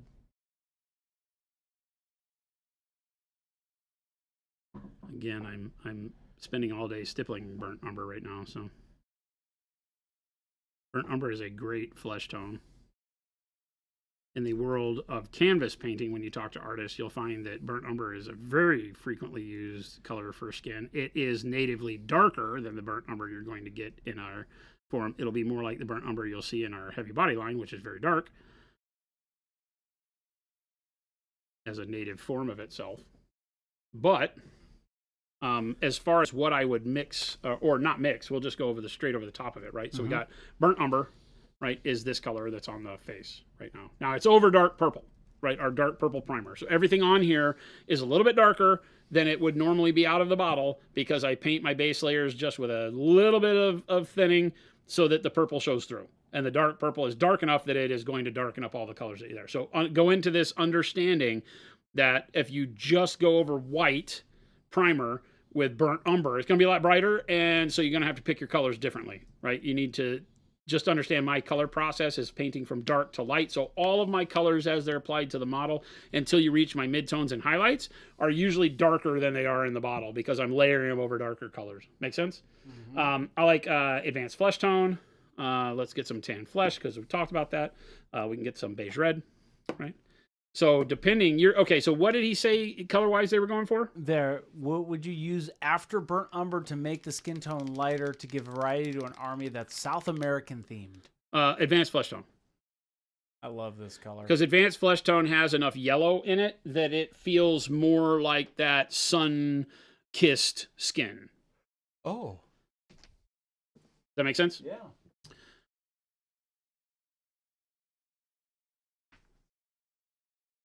So if I just take it by itself, right, that's a fairly large leap in value. So I need to make sure that we thin it down. Anytime a color is that much brighter than the base coat, you want to make sure it's thin. And then if you'll pop in close. Yeah. Boom. Right. Oh, you're doing it on the face. Okay. On the face, yeah. Yes. Okay. I thought you meant the turban thing. Never mind. I forgot this thing has two heads. This model. Yeah. Right. And then with a very thin, wispy kind of brush stroke, I'm just going to he's got a lot of wrinkles, right? So I'm just going to pick up like the high spots here and let the thin down nature of the paint allow that burnt umber to show through more and more. So I'm not getting that, big blotchiness of a bright color over a dark color. I can even stipple around the nose because his nose feels like it's pockmarked or wrinkled and all that kind of stuff. Right? And so notice how those two colors together work fantastic. and they don't push it out of that kind of South American, indigenous American feel, Middle Eastern, a lot of that shared kind of lived in the baking sun forever, but still aren't in that kind of African tones. Melanin content is still very different.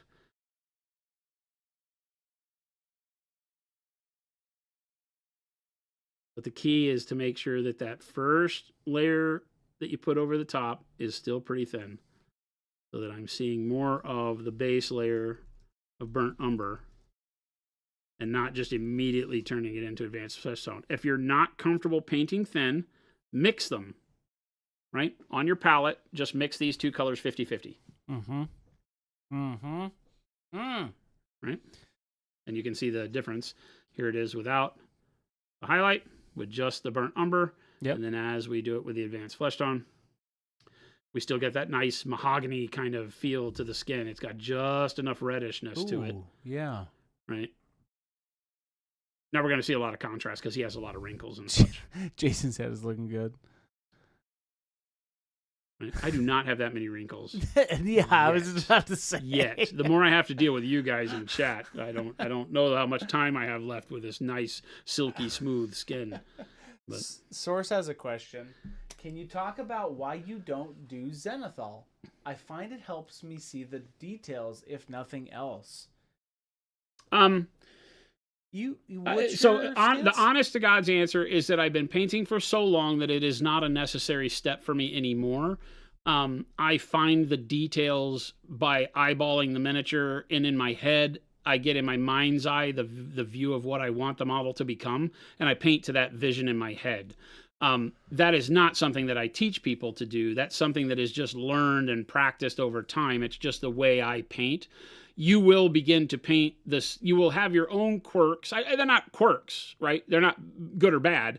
You will have those things that become commonplace to you. It's like riding a bike, right? The things that become the part you forget to talk about is the way I like to say it, right? And all painters especially have it. You'll watch a lot of Patreons and videos telling you how to paint, and they will forget 10 steps because those 10 steps are just natural to them that they don't even think to talk about it anymore. It's usually stuff like, how did I thin my paint? What did I do with the brush to get that brush stroke on there? Because it's just natural hand motion at that point. For me, I'm already seeing where I want my light source and how I want my light source to be on the model, so I don't do that, except when I'm teaching it, and when I'm using it as an example for you guys and gals to say, here's how I would do this if we were painting this way, and then I'll zenithal it. And then I'll completely cover the zenithal up, right? Because I just don't use it for its brightness anymore. Yeah. I use it as a way to show the viewer the detail on the model. Sometimes our black primer is so dark that I'll zenithal a model just so you can see details on the camera while I'm painting it. Right. I was just about to say that's the one thing that's the biggest reason why I do it on stream is so that we can have a model that's zenithal, so that when I hold it up to the camera, you can see details. It's not just blacked out. Yeah, because when I hold a model up to the camera that's just our black primer, it's like, what's going on this model? I can't even tell. So a zenithal helps that.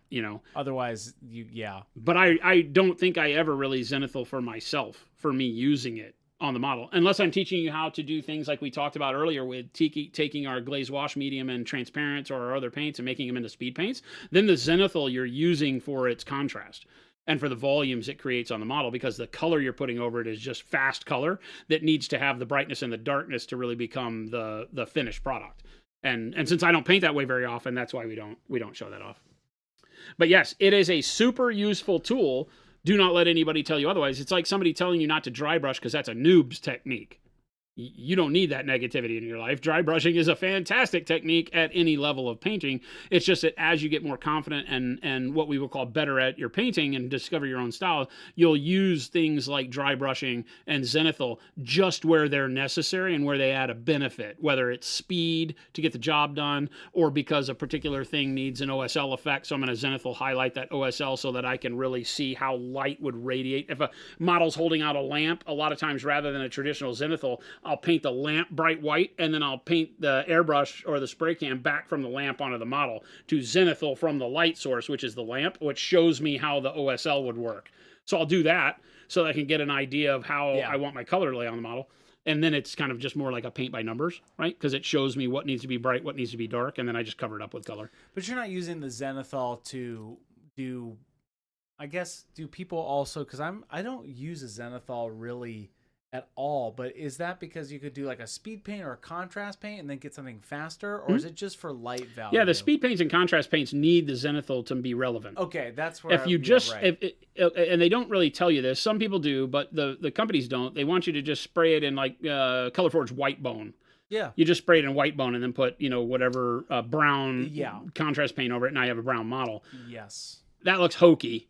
What you should do is spray it black, then spray it white bone as a zenithal, and then put the contrast paint over the top of it, because now you're going to have real contrasty shadows. Yeah. If you're relying on the contrast paint to provide all your darkness, it's going to look hokey, right? So use the zenithal to provide the difference between dark and bright. Okay. And then put the contrast paint over the top of that, because now that black with the contrast over it really makes reinforced shadows.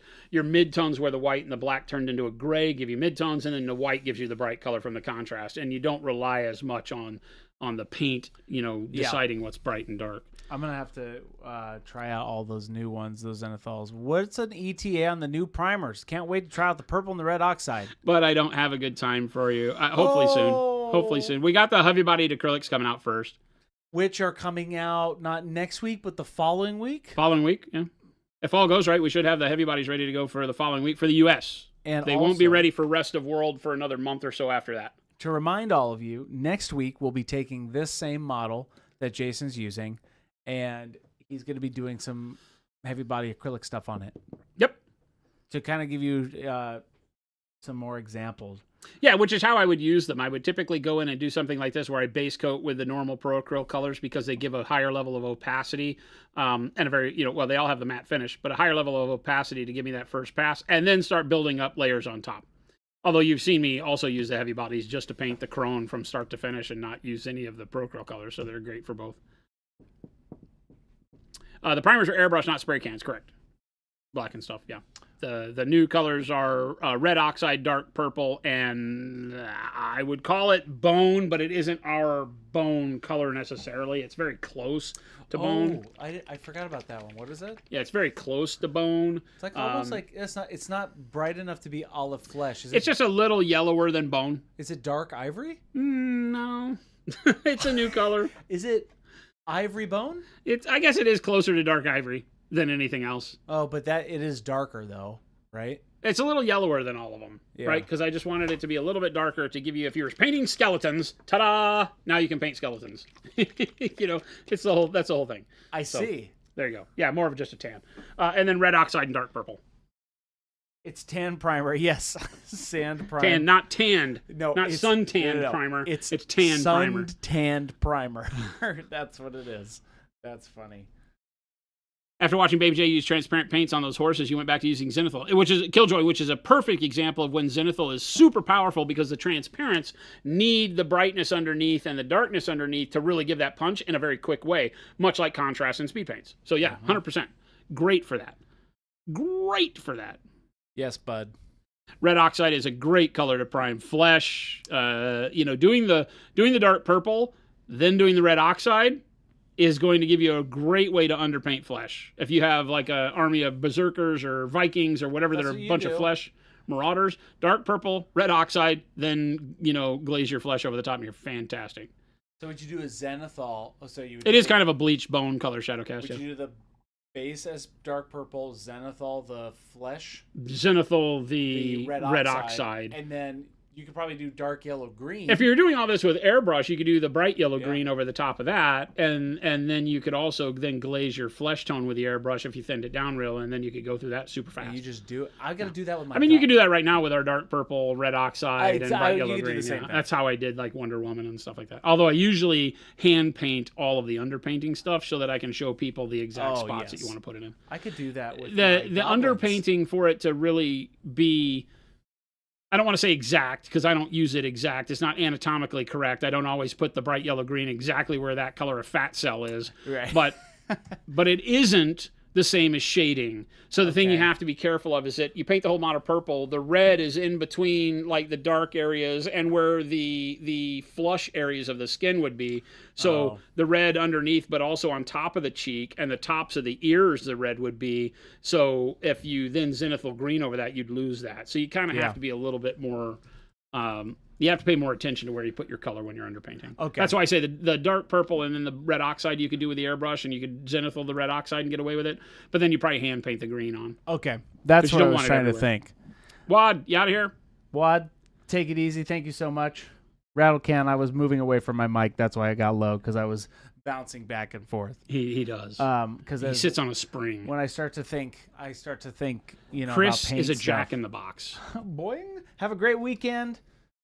Wad, we'll miss you. Oh yeah, Wad, it's Friday. Have a wonderful weekend. Oh my gosh, it's Friday, Isn't everybody. that crazy going nuts? Does not feel like Friday. No, it doesn't feel like Friday. Hey, you know what feels like a Friday? What would that be, Christopher? This Oh. very important business painting session. This That's what very it is. important Business, painting win-win. session. Welcome in, everybody. So says he. If you are just now tuning in, you are almost to the end of stream with us now. So You are so says late. he. Where have you been? We are so glad you're here. We are painting up the Wraith's Queen. And yeah, we're just living the dream every day. Every day. You heard me. We're living the dream every day. Aaron sent the Sanguinius Lord of the Body Pillows on Discord. Hope it makes y'all proud. I can't wait to see it. Wow, Palcam is back. Yes, it is. There you go. You're welcome. Yeah, Rattle Can. Chris kind of forced it on us. No. False. The rest Absolutely of us, The rest of false. us were kind of wondering, like, what Is was, my mic what, loud why? enough now? Why, Rattle can. Christopher? Why do we need a palette cam? This is not true. You're all getting ASMR Christopher now.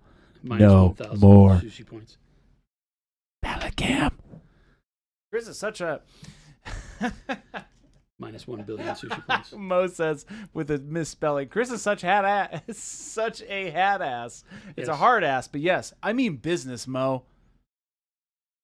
I mean business. Agrippa says, when are the official Monument Hobbies body pillows going to be available? Those will be available with bag acryl. Will you have the option for Jason, Baby J, and Bold Titanium White? Okay, hear me out.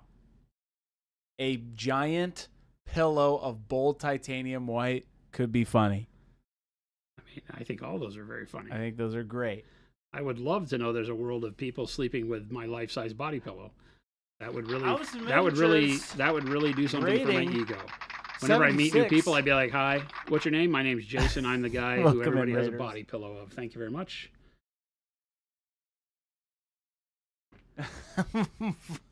Body pillows.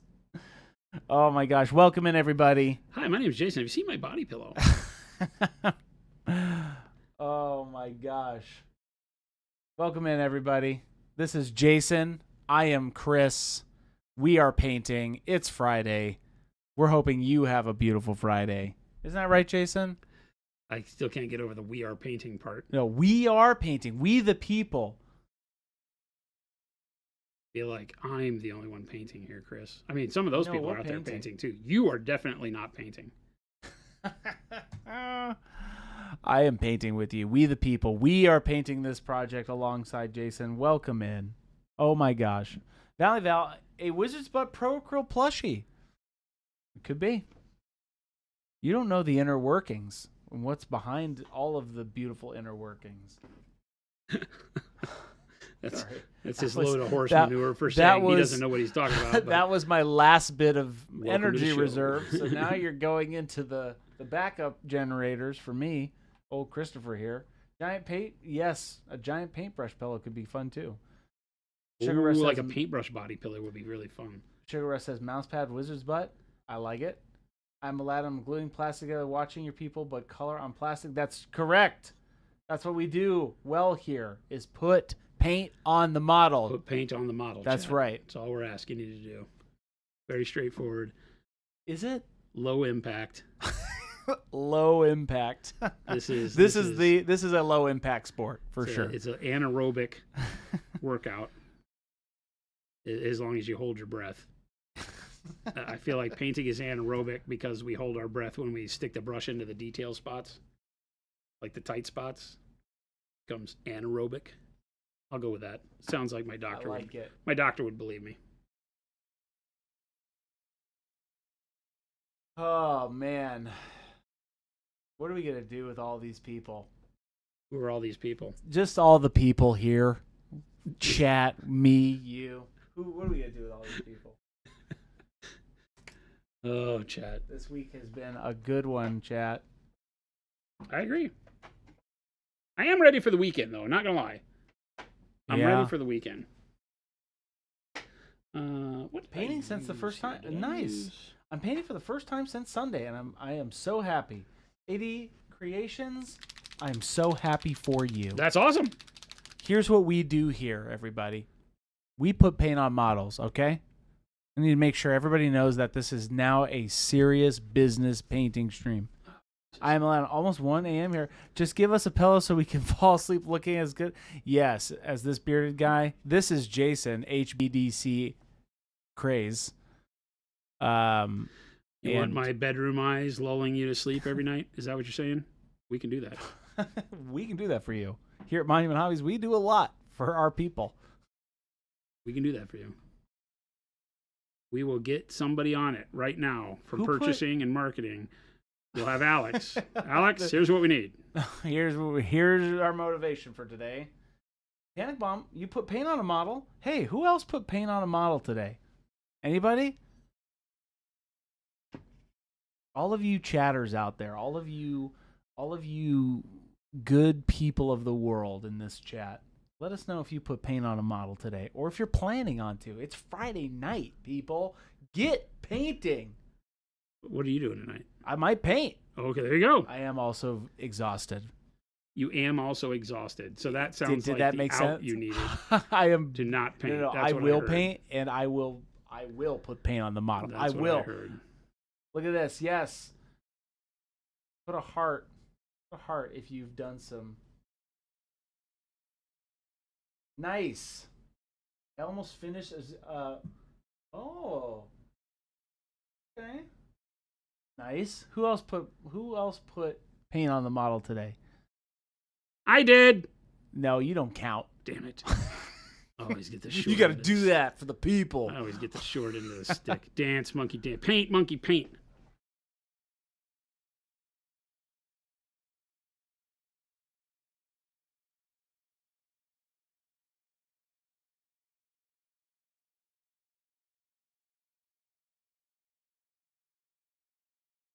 Still waiting for one of the big podcasts to call me up, have me on, I'll call you up. tell me about. We're going to do a podcast. No. What? Big podcast, I said, Chris. Big. No, we're a big podcast. I'm talking like Rogan. Oh, yeah, I I can't want wait, Rogan to dude. call me up, have me on there with So how do you put paint on the model? yeah. And Yeah. you guys have a 5-hour Yeah. podcast discussion about putting paints on models? 100%. Turns out he paints world-class models under a pseudonym.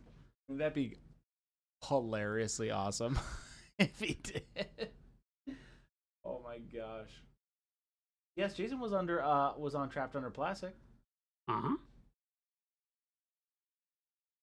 I do lots of podcasts. I love the community outreach that podcasts represent. Oh, I've met some really great podcasts people in are- our community who do obscure little hobby podcasts that I just love. You know, I did one the other day with Kicker from Green Banner Events, and they do it as a flash round kind of, you know, intriguing questions type thing, which is really cool. As soon as they give me the release information, I'll pass the link along in Discord, but it was a lot of fun. Now, the real question is, will Monument Hobbies ever have a podcast? Christopher, what would our podcast be about? We do a podcast Monday Because we literally do through this Monday Friday through Friday talking for about 2 painting. So if we were hours going to a sit day. down and do like a podcast, it would have to be something other than painting info. I don't know, because we truly, if you looked at this stream and you closed your eyes and you did not look at the screen, you do talk about painting while you're doing it. So we're essentially having a podcast. I don't know what would it be about, Jason? Dusty Hobbies, you didn't know I was on top. Yeah. Yeah. It's been about a year. It's been Right? a year. Mm-hmm. Was it? I think so. I think so. It's been a while. I feel like I did the TUP, and then I did Miniac's live stream when he was still live That was streaming. the same. That was one day after the other. I think Yes. we went up and recorded the. He doesn't do many live streams on YouTube, but he did yours, and I think he did one with Vince. but- Twitch. We did, and we played BattleTech one day, and we painted one day. So we Yep. did 2 live streams. Right. I want the Christopher interview show. You want the Christopher interview show where he just asks hard knocking questions. Here's what I'll do. I'll ask the really high-tech painters. All right, so I know you know how to paint, but how do you put paint on the model? That's my first question for every artist out there. Derpstick, that's awesome. Yeah, I don't know. Jason would have to decide. We've always thought about it would be cool. It's just that being tied directly to Monument Hobbies makes it hard because I would want to do a podcast that was more like an unaffiliated podcast, but I can't be unaffiliated because I'm Monument Hobbies. Yeah. So that's tough because I don't want everything to be Monument Hobbies is great. Monument Hobbies. I want to sit down and talk to bring Vince in and just talk about the business of hobby and the hobby world and what's going on. Well, you could do it. Yeah. I mean, we've also made it very clear in all of our approaches with whatever our Chris audience. needs to ask 15 questions of each guest. Oh, I would. I need you to tell me. No, he needs 15 answers to 15. each question. Yes. Is what Christopher needs. I think we could do it.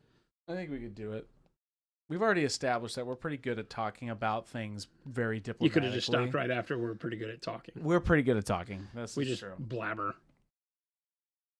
You could clip the audio from the streams into an audio only. No, I've thought It would need a better flow than that, right? Yeah. Well, it's because it's the questions that prompt the speech most of the time, right? So, we're giving you a little bit more than a podcast. We're giving you classroom time. How about that? Love podcasts, right? Don't get me wrong, love podcasts. But this is the classroom. This is the classroom.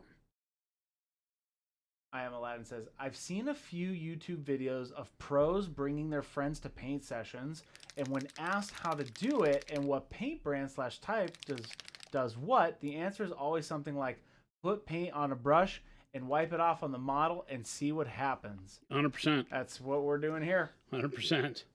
Welcome to the crew. Love this class. No tests at the end. I'm going to start testing all of you. I'm over it. You're done. You're getting tests. You get him worked up. You're getting worked tests. up, Chad. He sits around all day, every day saying, it's about time. It's about time I showed those those people. fools. If you're getting tested, if you don't pass, I'm not going to do anything. Calling your parents. I'll be like, you ought to pass. Calling the parents. This model looks so clown suit. I'm just picking underpaint colors that I have no idea what the colors are going to turn into. And I'm like, you know what? The cloak would be kind of cool if we have the purple into dark jade, kind of weird iridescence shimmer underneath whatever color I go with. But I could make this thing white. I don't know. It could be freaking potato sack brown. I don't know what's going on here. Potato sack.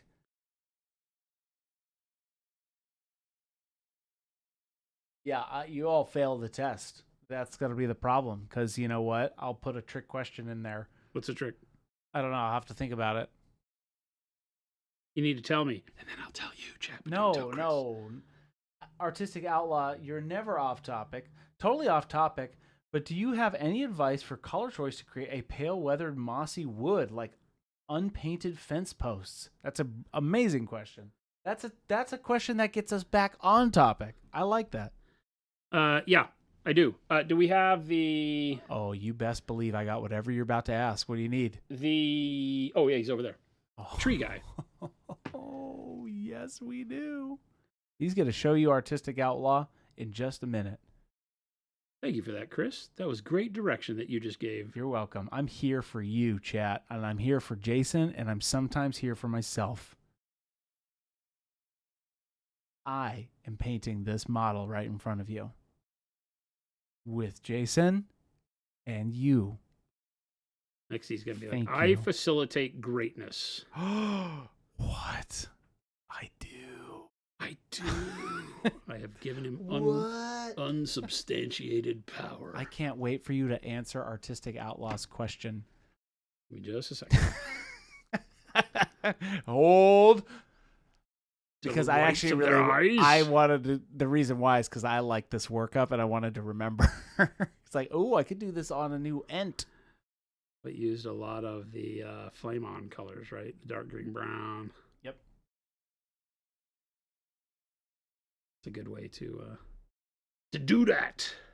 I just wanted to get some color on this. You wanted to put some paint on the model. Some cloak. Right. Well, I got to practice what I preach, Christopher. Hey, Unlike brother. some of us. Of course.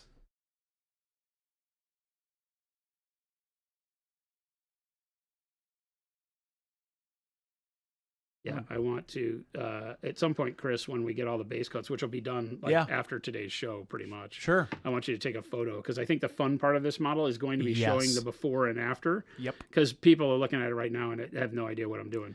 I don't have any idea what I'm doing, chat. So that makes two of us. Is this photo for you? The only thing people, that and has us? any semblance of the color it will be at the end is the leather. Now that we've done some texture on it, and even it is up in the air as to what I wind up doing with it in the end. Well, and also look, I want to get that for the heavy body video where I'll do a before picture and then an after and take pictures of specific areas. Yeah. Right. Yeah, that'd be good. Rather than videoing it. Okay, so the question about raw kind of weather mossy wood, I think, is best answered by a model that we did not too long ago, which is the Seder King or whatever. And so this was done with, a lot of colors that you might not think you would work wood up from. We started with dark camo greens. We then went over it with dark green brown. Then we start using things like khaki. The khaki is kind of the highlight color, and then pale yellow to get highlight and do all of that. And then back over the top of it with colors like burnt orange, right? The burnt orange sits in here in the recesses to give it kind of a warm feel in the shadows. And then more of the dark green. I think we even use Payne's gray, over in the shadows to darken it up. Right. And so this gives a really neat way to get a more raw wood feel. Like, this guy wouldn't be stained, and varnished.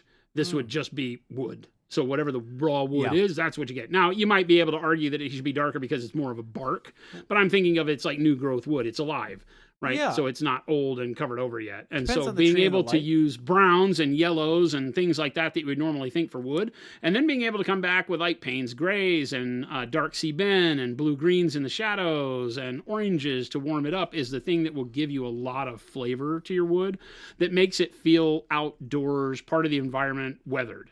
That makes sense? Mm-hmm. When we look at Ephria here, she's stuck. Same thing, using more umbers, right? But then still, once I've done the browns, the dark umber, light umber, olive flesh, and it's all done with just quick dry brush. And then going back, can you punch in real close? Yeah. And then you go back and you can see where I've gone in with like a very thin dark camo green. And I've got that dark camo green that I use at the end that gives it that mossy feel that then I do on the base that kind of, attaches it and ties it all together. Right? So you can do that. I don't know that I used anything other than the dark camo green here in the shadows. And that was done at the end. That was done just as a very, very thin filter that I came and put back over the top of everything at the very end. Nice. Right. And so that again gives it that kind of raw, jungle wood type feel that allows you to, have something that isn't necessarily taking away from the environment, but becomes part of it. Because, this is a perfect example. If you pop out, the model is the focus point here. Yes. But obviously the tree is a big part. It's what she's hanging off of, right? And so in this, you need to make sure that the tree has enough color to be interesting, but not so much that you think that it's the main character. She's the main character. The tree just has a bunch of colors that make it feel exactly like you said, like weathered fence post. It's raw and it gives you a little bit of mossiness because of the greens. So browns, I usually try to do like a brighter highlight. In this case, probably olive flesh or something like that on this. And then go back with those other colors. Next level painting. Kenny. NLP! 97 months. Ending early. What's You up, are? Kenny? Did you already stream? Did you, Kenny? It's a Friday. That's where we go. I was gonna go. We have. Wait a minute. Oh, my whole world's flipped upside down. Wait a minute. I demand you start streaming again. Turn it You tell your mom or girlfriend or whomever is ordering you around that you have business to do. Serious painting business on a weekend. Jason, we're done. It's $3.59. Sack of crap. It means we got to quit. That tree, if you told me it was a real piece of wood you glued to a base, you wouldn't even question it, artistic outlaw. And that's the thing, is that when you look at it, it really is just browns, right? And you get that coloring, but it's the glazing, right? It's the things that you do over the top, because we talk about the transparent paints. Kenny can attest to this, next level painting. You can paint quicker knowing that the colors you place very thin over the top and glazes and stuff pull all of that together and give it the picture you were really looking for. It may not be that it gives all the nuance of taking 1,000,000 hours to build up those colors to get where you wanted to, but on a model that you're trying to go fast on, even when we didn't paint her fast, but the tree isn't the main character, so we can do it quick. And so again, it's just dark umber, light umber, olive flesh, dry brush, and then glaze some color on it, and you get these types of things where the wood gains a life of its own. This one's more yellow because we use the khaki and the brown greens and things like that have a little bit more of a warm nature to them. And then we use the orange oxide or the burnt orange on it too. So there's a lot of warmth here to offset the dark camo green and the Payne's grays that we put on it to give it that kind of in nature feel. Whereas this one is literally just the browns, the dry brush, and then basically the quick wash with the dark camo green. Mm-hmm. I like that. Right. So even on a model where you've spent a lot of time on the model itself, you can still do quick techniques and it doesn't detract from the model. Oh, Kenny. Thank you for that raid. Next level painting. Everybody's coming in right at the end, Jason. What are we going to do? We're going to send them someplace else, damn it. That's it. Time is over here. Oh my gosh. All Kenny. these people. Kenny, I hope you got a wonderful stream. Oh, I fixed it, plan Mo. for the weekend, brother. That's awesome. You're all catching us at Her the feet end. are very purple. This is what I'm painting. This is what I'm painting. We've been doing base coats, so it looks like a clown suit right now because all I've done is base coat, because what we're going to be doing over the course of the next week is this. We have got some new products coming out. Yes. And we are going to be taking said products and showing you how you can use our brand new Expert paste acrylics to interject them into your hobby world. We got to get some of these out to Kenny, as a matter of fact. Yep. But we'll be taking all of our Oh, you guys are going to love it. colors and showing you how in the process that you can use the liquid acrylics that have in general a higher opacity because that's how they're built, and then use the Expert acrylics to do filters and glazes and less opaque colors over the top to get your blends and to build off of that foundation to create some really, really cool colorations. Super vibrant, because with any acrylic, paste acrylic at a high level like ours, you're going to get your truest form of pigment that way. So it's going to be great. Smelly was Sir asking, Blame, no, that's not. Sir Smelly Fellow was asking, I must have missed this one. So I take it no World War II color line. It's funny. People ask that. We already have a lot of World War II colors. Like yellow ochre is Dunkelgelb. The Panzer Gray is in the line of like our dark gray blue or Payne's Gray. So we've thought about doing something like that. I know some of our competitors do. It's more of a marketing gig thing. We have a lot of colors that are great for military use that we use all the time. Obviously all of our camo greens and faded greens do fantastic for any of the allied green colors. You could even create Japanese green out of them. So you can do anything with our line already. It's the matte finish of our paints that really brings all that together, whereas most people have a more satin line.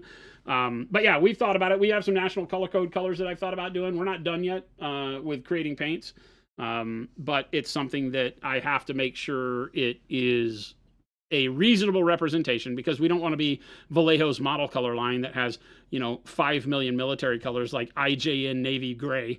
I don't give a damn about that, right? It doesn't matter to me. That's not a color that you would ever use for anything that would cause you to buy that paint enough. Yeah. And all of the colors we make need to be used in enough abundance to give us a reason to produce them, if that makes sense. Just from a commercial aspect and just from a value standpoint. I don't want to sell colors to just have more colors on a rack. And a lot of the military colors tend to be very redundant, right? Because between nations, the greens are not that different. But I know that for people that are really into, because I come from historical 35th scale model building. So I come from the world of IPMS and diorama building and making my tanks look great. But I was never really what I would call a rivet counter. And I don't mean that in a negative sense. So if there's somebody out there that, you paint all of the buttons exactly how they would be on Napoleonics, I think that's great. I've never been one that thinks you need 300 colors to do that, right? We build Pro Acryl to be, or, fine art grade paint in liquid form so you can mix them and get exactly what you need. So we just ask for part of that to be, part of the equation where you mix them around. Captain Banhammer, what's different about them? What's different about what the expert acrylics? Same pigments, different medium? Same pigments, no medium. I mean, you understand. So it's a pure pigment paste paint. So you're getting, heavy-bodied acrylics. The entire line paper is right there. Is that way, right? So these are fine art acrylics, but they are very matte. Look at the matte. Even these big dollops of them that have dried are ultra matte, which you don't find out of artist acrylics. They're always the semi-transparent and satin or gloss finish that the pigment wants to be. And the hard part is getting that matting agent in there and still having them act and blend the same way to maintain the vibrancy as you blend them. And that's what we've created here. So this is as close as you'll get to the source of true pigment. So we've got our full CMYK line with process cyan, magenta, yellow, white, and black. It's carbon black and titanium white, of course. And then we've got cobalt blue, Payne's gray, dioxazine violet, pyro orange, pyro red. The pyro orange looks like peach here, but it's a vibrant orange.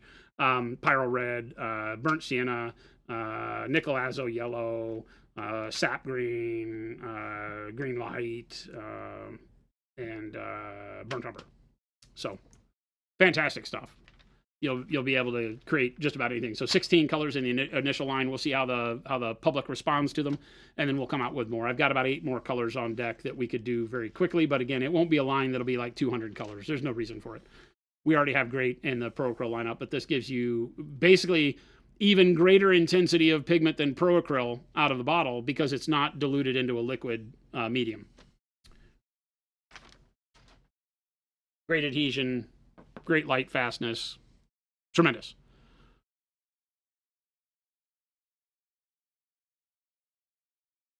Titanium white. Titanium white. White. Phthalo green. Phthalo green is our transparent green. So you could technically use transparent green if you need that color already. It will act the same way. Realize that our transparent set is, Kenny, I don't think Kenny's still here, but Kenny uses our transparents for so much because they are literally the kind of in-between step. They're still liquid and they're low viscosity, so they still act like a liquid paint, but they are like nothing else. Single pigment, high-end art grade pigments like all of our Pro Acryl stuff, but single pigment in there. So you've got phthalo blue, phthalo green in the transparent line.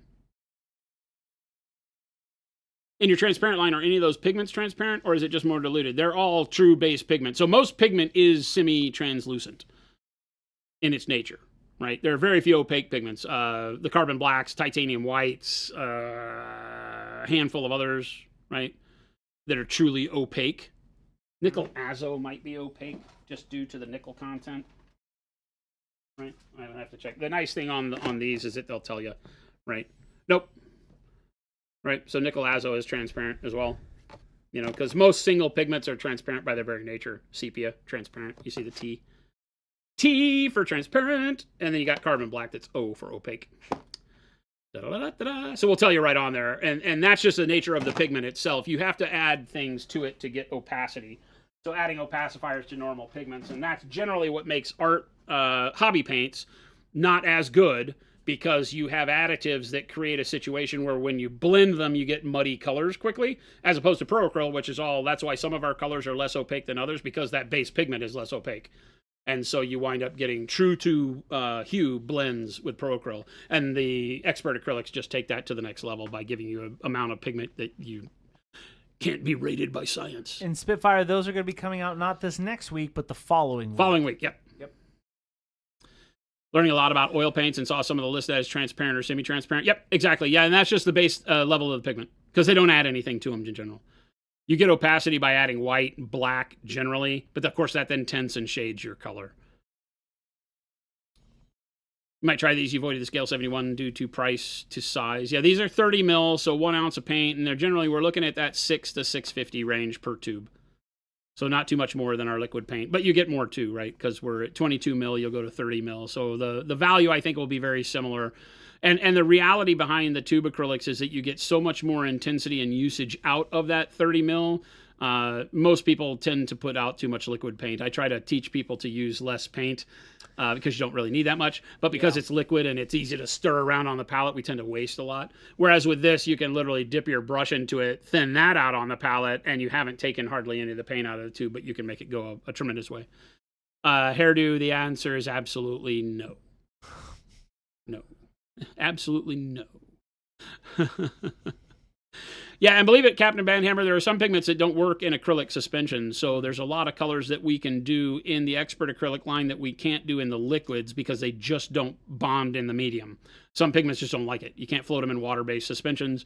That's why you'll find a lot of pigments in oil paints that you won't find except in a synthetic rendition in acrylics. So there's some weirdness in that science of paint that creates an area where you can't have the same color in hobby paints, which is another reason why we did the expert line, because we have a lot more flexibility to do some really cool stuff. Sir Blame says, why not? Because I said so. And that's it. Why not? Because we said so. No, I said so. Don't include yourself in this power trip. I want you to be safe from this power. I want them to only blame me for the power trip, Chris. Are these specifically inedible, Danger Muffin asked? They're all specifically inedible. Oh, even though I would love to do a bold titanium white ad or just titanium white from the acrylics on a toothbrush, because that would be hilarious, dude. And I agree. And the hardest thing in the world, chat, is that we have so many great ideas that we would go to jail for. I know. Is the problem. I just want somebody would brush their teeth with titanium white expert acrylic, and I would be in court. Yeah, it's so. And I don't want to go to court. What if it's not touching the over brush? that? It's like it's not one of them. It's anyway. We put on there performed on a closed track with expert drivers, and then we're safe, right? Because that's how they do all those commercials. Well, if the paint's not don't try this at home. What if the paintbrush is not touching, or what if the paint's not touching the toothbrush? Just next to it, like mid suspension. All right, that's it for me today. That's it, chat. That was my last good idea of the week. Yeah, it's empty calories, Orky Fish Meat. That's why we don't recommend you eat the paint. Empty calories. You need some protein, chat. Get some protein. Need to just get Saul Goodman from the next state over? Yes. Yes. Your oil painter wife thinks they look amazing, so there is that. Awesome! You put the paint on the toothbrush and then paint a model with a toothbrush. This I like. That would be a way that we could get around it. We could be like, this is not a toothbrush. This is a paintbrush. You could do. This is the TA100. Okay. We can't do this. The I would love Tooth to. Applicator 100. And we only paint teeth with it. Look at us. And we get like a 1-to-1 size grinning demon and paint the teeth I'm just with saying, a teeth brush. Why isn't it called a teeth brush? a teeth brush? I don't know. Why is it called a teeth brush? Oh, this is not a Just call them vegan and no one will ever eat it. These are vegan paints. Ah, yes. The finest vegan paints. These are in vegan town. paints. I have real paint chips of World War II Luftwaffe paint chips that I will let you borrow to make them. Smelly fella, like that's legit if you have actual color code paint chips. Those are rare nowadays, right? RAL was a system that they used for a long time, but they even update their colors over time. So the colors from the RAL paint line have over time even changed. And so there really isn't what I would call a definitive standard, although the national color code stuff we can go off of, and there's fairly good color coding there. And again, when you're dealing with pigment, this is going back to the World War II colors, when you're dealing with pigment, it's also a truth that nobody's going to paint what it looked like coming right off the painted line in terms of like vehicles, or the clothing after it came out of the factory is going to be different because the way they used to dye fabric back then, especially cotton, heavy cotton, was inconsistent batch to batch. So there was a big issue where your camo green was not the same on your pants and the dude next to you's pants when they were delivered as new. And they didn't necessarily, unless they were done in the same batch. because the dyeing processes were different than they are today. They weren't as controllable. So there's a lot of weird nuances there, which is over time, as I learned that being a military scale modeler, and people told me that, they're like, don't worry about it too much, kid, right? Because you can get close to this. Because my question always came from what we hear here in the hobby is that, hey, if I have to mix a color and I'm using yellow and green to get a yellow green, create a camo green out of it, and I'm mixing it and I get it right for one day, but I have to do it the next day, what's the best way to ensure I get the same mix the next day? And of course, my answer has always been, since growing up and learning this, don't worry about it. If it's visually close enough for you, don't worry about exactness, because in the world, color is not exact.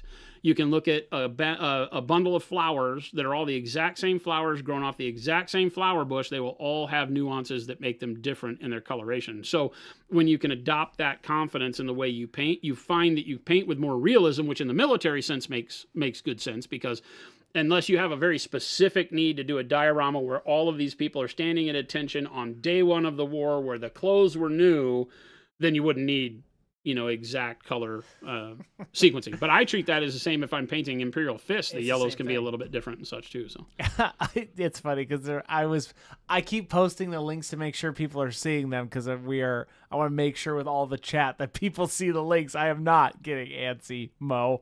He is I'm getting making antsy. sure that you guys see the links. Chris has a hot date tonight, and I'm making him late. I have for zero hot dates, and guess what? I have said, we the people are here for you. Isn't that right? I'm here. I could have just ended the stream at mid-sentence. 24 hours, Chris. We're not going anywhere. I could have just ended Get the bunks stream out, Chris. mid-stream. What are you My doing? tea is no longer good. Oh, is that... So I don't know. Hey, this is Jason. He typically takes me out, so I'm just here. Sopranos ending. You're welcome to all of this overtime. To everybody who says we're late. There you go. There's 16 minutes of you're late. Bure has a good point. Yeah, even when you have something, because a little bit of aging, especially in a humid area like a bathroom, it floor tiles change color almost instantaneously, right? Yeah. Chris, get Jason more tea. Stat. I won't. I don't need any more caffeine. I'm not a caffeine fan anyway. Oh, maybe this way. We're in overtime because he had a tea. Slalom Two Face, Jason, how did you start to create Pro Acryl? Very interesting story. I'll tell this and then we got to go because Chris is going to get antsy. I'm blaming Chris now. We started making brushes first. Then Jen made our Gentastics Drunken Brush Goop that we've made now since 2017. Yeah. And so we had brushes, soap, and our go bag, our first edition go bags. And then we kept iterating those products and doing more and better and all of that. We made paint racks and things like that. And we always stated back then that we didn't really need to make paint. I was using Vallejo. I was using other products at the time. I had used them for decades. And I was like, why should I make paint? The only reason I like to make products is if we could do them better or make a product that isn't made yet. That's really as a product developer, that's my sense going in. I don't want to just make something because whatever, And so one day we were painting on stream. The model was Eidolon, the first champion of the Emperor's Children when Horus Heresy first came out. They did the Emperor's Children army. And there's a community member named Mathis who's still a community member. He's been here this week, as a matter of fact, or last week. And Mathis is in Australia. And he commissioned me way back when to paint his Emperor's Children. He sent me all the Forge World airbrush paints because Forge World had come out with paints back then, which now no longer exist. He sent me Forge World airbrush paints that matched the colors they used on the Emperor's Children from the website for Forge World, because all these were Forge World models back then. Oh, okay. And he sent all that. He said, I want them painted like the studio. So I was having to recreate the studio mode, which is not something I like doing, but it was fun because the models were cool. Yeah. The Horus Heresy models, when they came out, were the first like Contemptor Dreadnoughts and things like that, were really bitching. So I was excited to do it. So I painted those, and the white was garbage. And so we were airbrushing Eidolon's cloak white to get a base coat down, and it was sputtering, it was clogging, it was spattering, it was crap. And I was yelling and screaming on stream, and I was like, forget this, chat. We stripped the cloak down with airbrush cleaner, stripped the cloak, and I said, forget this, I'm going to show you how to make paint. And live on stream in 2016 or early 2017, I think it's 2016, we showed you how to make white paint with titanium pigment and the whole nine, and made titanium white, turned it into a liquid paint, put airbrush medium in it, and sprayed it, and it was 100% the best experience ever. And this was just something that I had learned over the years of how to make paints ready for airbrush back from the days where we didn't have really good airbrush paints. And everybody in chat was like, oh my God, if you make that, we'll buy it. And so Jen and I, on a whim, we made some. We made a batch of, I don't know, 50, 25, 50 tubes, something really cheap, or really small in these vape dropper bottles that we got off of Amazon, that we could buy like 100 of them for, $20. And so we bought all these bottles, filled them up by hand with this white paint that we had made, and wrote on the bottle SFG, Slow Fuse Gaming, with a little red heart and red Sharpie, and mailed them out and sold them for like $3.85 a bottle, and sold out immediately. Like quicker than we put them on our store, was gone. We talked about it on stream, said, yeah, we'll do it for fun. Here's 25 or 50 or whatever we made. And they were gone. Like, we sent them live, they were gone. And we're like, oh, we should try to do this more. So I got some raw materials, started mixing it in-house, and we mix it in our kitchen, and we do it. And it got to the point where I was like, I can't do this anymore. Like, this is stupid. We went to our first Adepticon. If Kenny were here, he'd be able to tell us. We went to our first Adepticon, and the only paint we had was that titanium white in those bottles, handwritten with a heart on them. No labels, no nothing. We were just literally basement doing this. And sold out of them like within an hour of the show open. We were right next to Forge World, our first year at Adepticon. Oh, that's cool. And so the Forge World line blocked our booth the whole time, and we sold out in like the first day. So we sold out of everything. And then I was like, well, we ought to see, because the feedback kept coming back that this is the best paint I've ever used. Can you do other colors? And we were like, well, I never thought about it because I don't really know what it takes to make sure that every pigment color works the same way in the same medium and so on and so forth. I'm not that chemist. And so then we started a drive to find a partner that could help us with the chemical composition to say, hey, what was it that I had stumbled upon that was cool? How could we make it repeatable? How could we make it live through all because every pigment reacts a little bit different, even the synthetic ones, but especially the natural ones. They all have different pH levels and things like that. So you have to go through this organizational process of figuring out what you can use, how you can use it, what stuff to mix together. I was buying some stuff off the shelf, so it wasn't like you could do that in bulk. You can't go buy airbrush medium in bulk in 50-gallon drums, right? So you got to make it. Well, that's a petroleum product, so I don't have contacts on how to buy a petroleum product, that are diluted and manufactured the way we need it. So we found a lab partner that could help us do that, and we were off to the races. We developed a paint that we felt like checked all the boxes of what I thought paint needed to do better. And it was interesting because I would bitch about it on stream. I'd say, you know what? I wish paint really worked this way. I always have problems with paint because of this. These things never work. And so for the first time, I was like, well, what's my list of things that you hear me bitching about? And I wrote them all down, and we said, let's make paint that takes all these off the table and keeps all the good things, but also eliminates all these bad things. And that's what ProAcryl is. So that's what we built. We keep it the same, batch to batch, the same today as 8 years ago when we made our first batch of titanium white. It's the same. You're not going to get version 1. You're not going to get version 1. It's the 3, same. We've 4, had to 5. change. We have had to change a couple of pigments because pigment manufacturers come and go, and certain synthetic pigments get altered. Whether it's the way they colorize the synthetic pigment or whatever, sometimes it changes a little bit. Pyrrole orange was one of the most recent that happened to. It's one of the most expensive pigments out there anyway. And so we've had to change a little bit of that. But we always do it where we don't have to sacrifice quality of the paint or the hue. And it's been fantastic. So that's how ProAcryl started, is with a lack of a dream. We didn't want to do it. And then people demanded that we keep making paint. And we were like, well, we can't just make white because the economy of scale isn't there. If we have to buy all this machinery to bottle white, we can't just make white because eventually you can't sell that much. I say that. Titanium white has been the #1 selling paint since the dawn of ProAcryl and continues to outpace every other color by about 100 times. So we could have just sold white. But we want to make more colors. And now we do. Now we make 152, 151, 152. Good God, it's a lot. More. And we're not done. We'll have 192 paints in the main range by the time we're done. So there you go. Where did the monument name come from? A group of us sat down. We had 2 other members at the time. Well, 1 other member. We still have the other one who's a silent partner of the company. And we all sat down and just discussed names. We were Slow Fuse Gaming, and we couldn't remain that because it didn't really have a connotation of high-quality product. It was a fun streaming name. And we just sat around and threw stuff against the wall. Monument stuck. It was that easy. There was really no. We realized very quickly that there's a monument in Arizona because of the Grand Canyon, and that we are called the Monument State and all this crap. And I was like, I didn't know this. It's a so great name. So we didn't do it. We didn't do it because we were in Arizona. Roker, thank you so much. But it's so confusing because one of the commentators sounds kind of like Chris. That's funny. Monument Hobby's still live. Must have missed a lot. We got asked some good questions, but we got to go. So thank you so much for hanging out with us. And I hope everybody has a wonderful weekend. Chris put the links in a long time ago. Go check out the store, did. buy some Pro Acryl. I did. Thanks for your support. Join the Discord. We've got way too many people on the Discord. 5,653 amazing artists in Discord watching a dot matrix printer of mini painting streams. That's right. That would be great if we could just dot matrix print step by steps. Right? That would be. Hi. Oh, Hi, it's a Jen. look It's at a this. poppy. And a Poppy. That's our mascot. Poppy. That's our mascot, Jen and Poppy. They come together. Yes, we're packaged deal. Oh, They for kisses. look at this. They for kisses. That's our rescue. She found us the day after Christmas last year. That was the day after Christmas? Day after Christmas. Oh, it was the day. No, after. that was literally the Friday after Christmas. Friday after. Yeah, Christmas was on a Thursday. Yeah. We'll take it. Thank you for the oh, absolutely, you guys. Thank you for the stream. We are Or the day after, right? the day after. Maybe it was Wednesday was Christmas, and then I don't remember. Anyway, day after Christmas. We're gonna have Christmas in July this year. No, we're not. Have a great weekend. Stick around. We're going to find somebody to pass you off to for some more hobby goodness as you go off into your night. Enjoy Saturday and Sunday. Don't do anything we wouldn't do, and we'll catch you back here on Monday. Adios, gang.